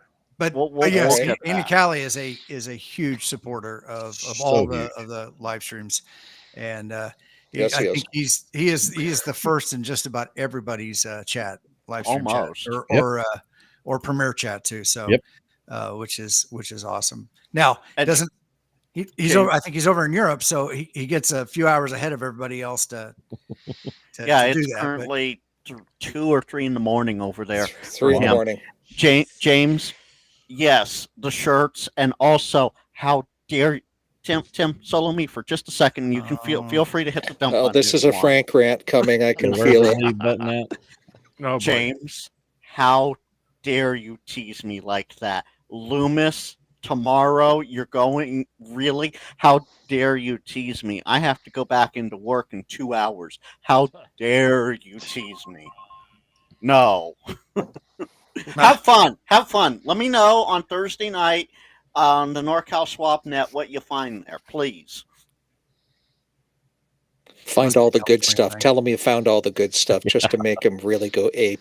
Tell him you got a trunk full of Motorola radios. Vince, I already know the usual suspects for Loomis, so I'm good. It's a local ham swap. It's one of the first ones. It's actually the first one of the year. Tim, thank you for being our mission control this evening and handling the Brady Bunch. Yeoman's work, man. Yes, thank you. Thank you a bunch. I'm still learning. This is all new to me, but I appreciate everybody being here. And we have started, I think, hopefully, a very, very fun thing with the Ham Radio Kids Table. I'm glad that Mike and Scout Shane got together and did that, and then said, "Hey, let's start adding some people to that." Yep. If you are a content creator, if you guys are a content creator and you're interested in doing something like that and getting your videos in, we've got Tuesday nights, Wednesday nights, and Thursday nights that we're putting premieres out. Reach out to us. Let's see what we can do to get you in with the group, because we're here to help. We want to have fun, not only just in amateur radio, but also documenting our hobby, our journey, and getting it out there for the next generation, because adventures. This is tomorrow's classroom. It's today's classroom. What am I talking about? This is today's classroom, and that's kind of been the driving force behind the kids table. Is it's not about age; it's a mindset. So, right on. Yeah. Well said, Tim. All righty. Well said, indeed. So with that being said, I got to shift hands to my left hand so I can click on the thing. I guess everybody say bye. A stranger. Later. 7-3, ham smarter. Come on, y'all. 73. Hold on. Woo!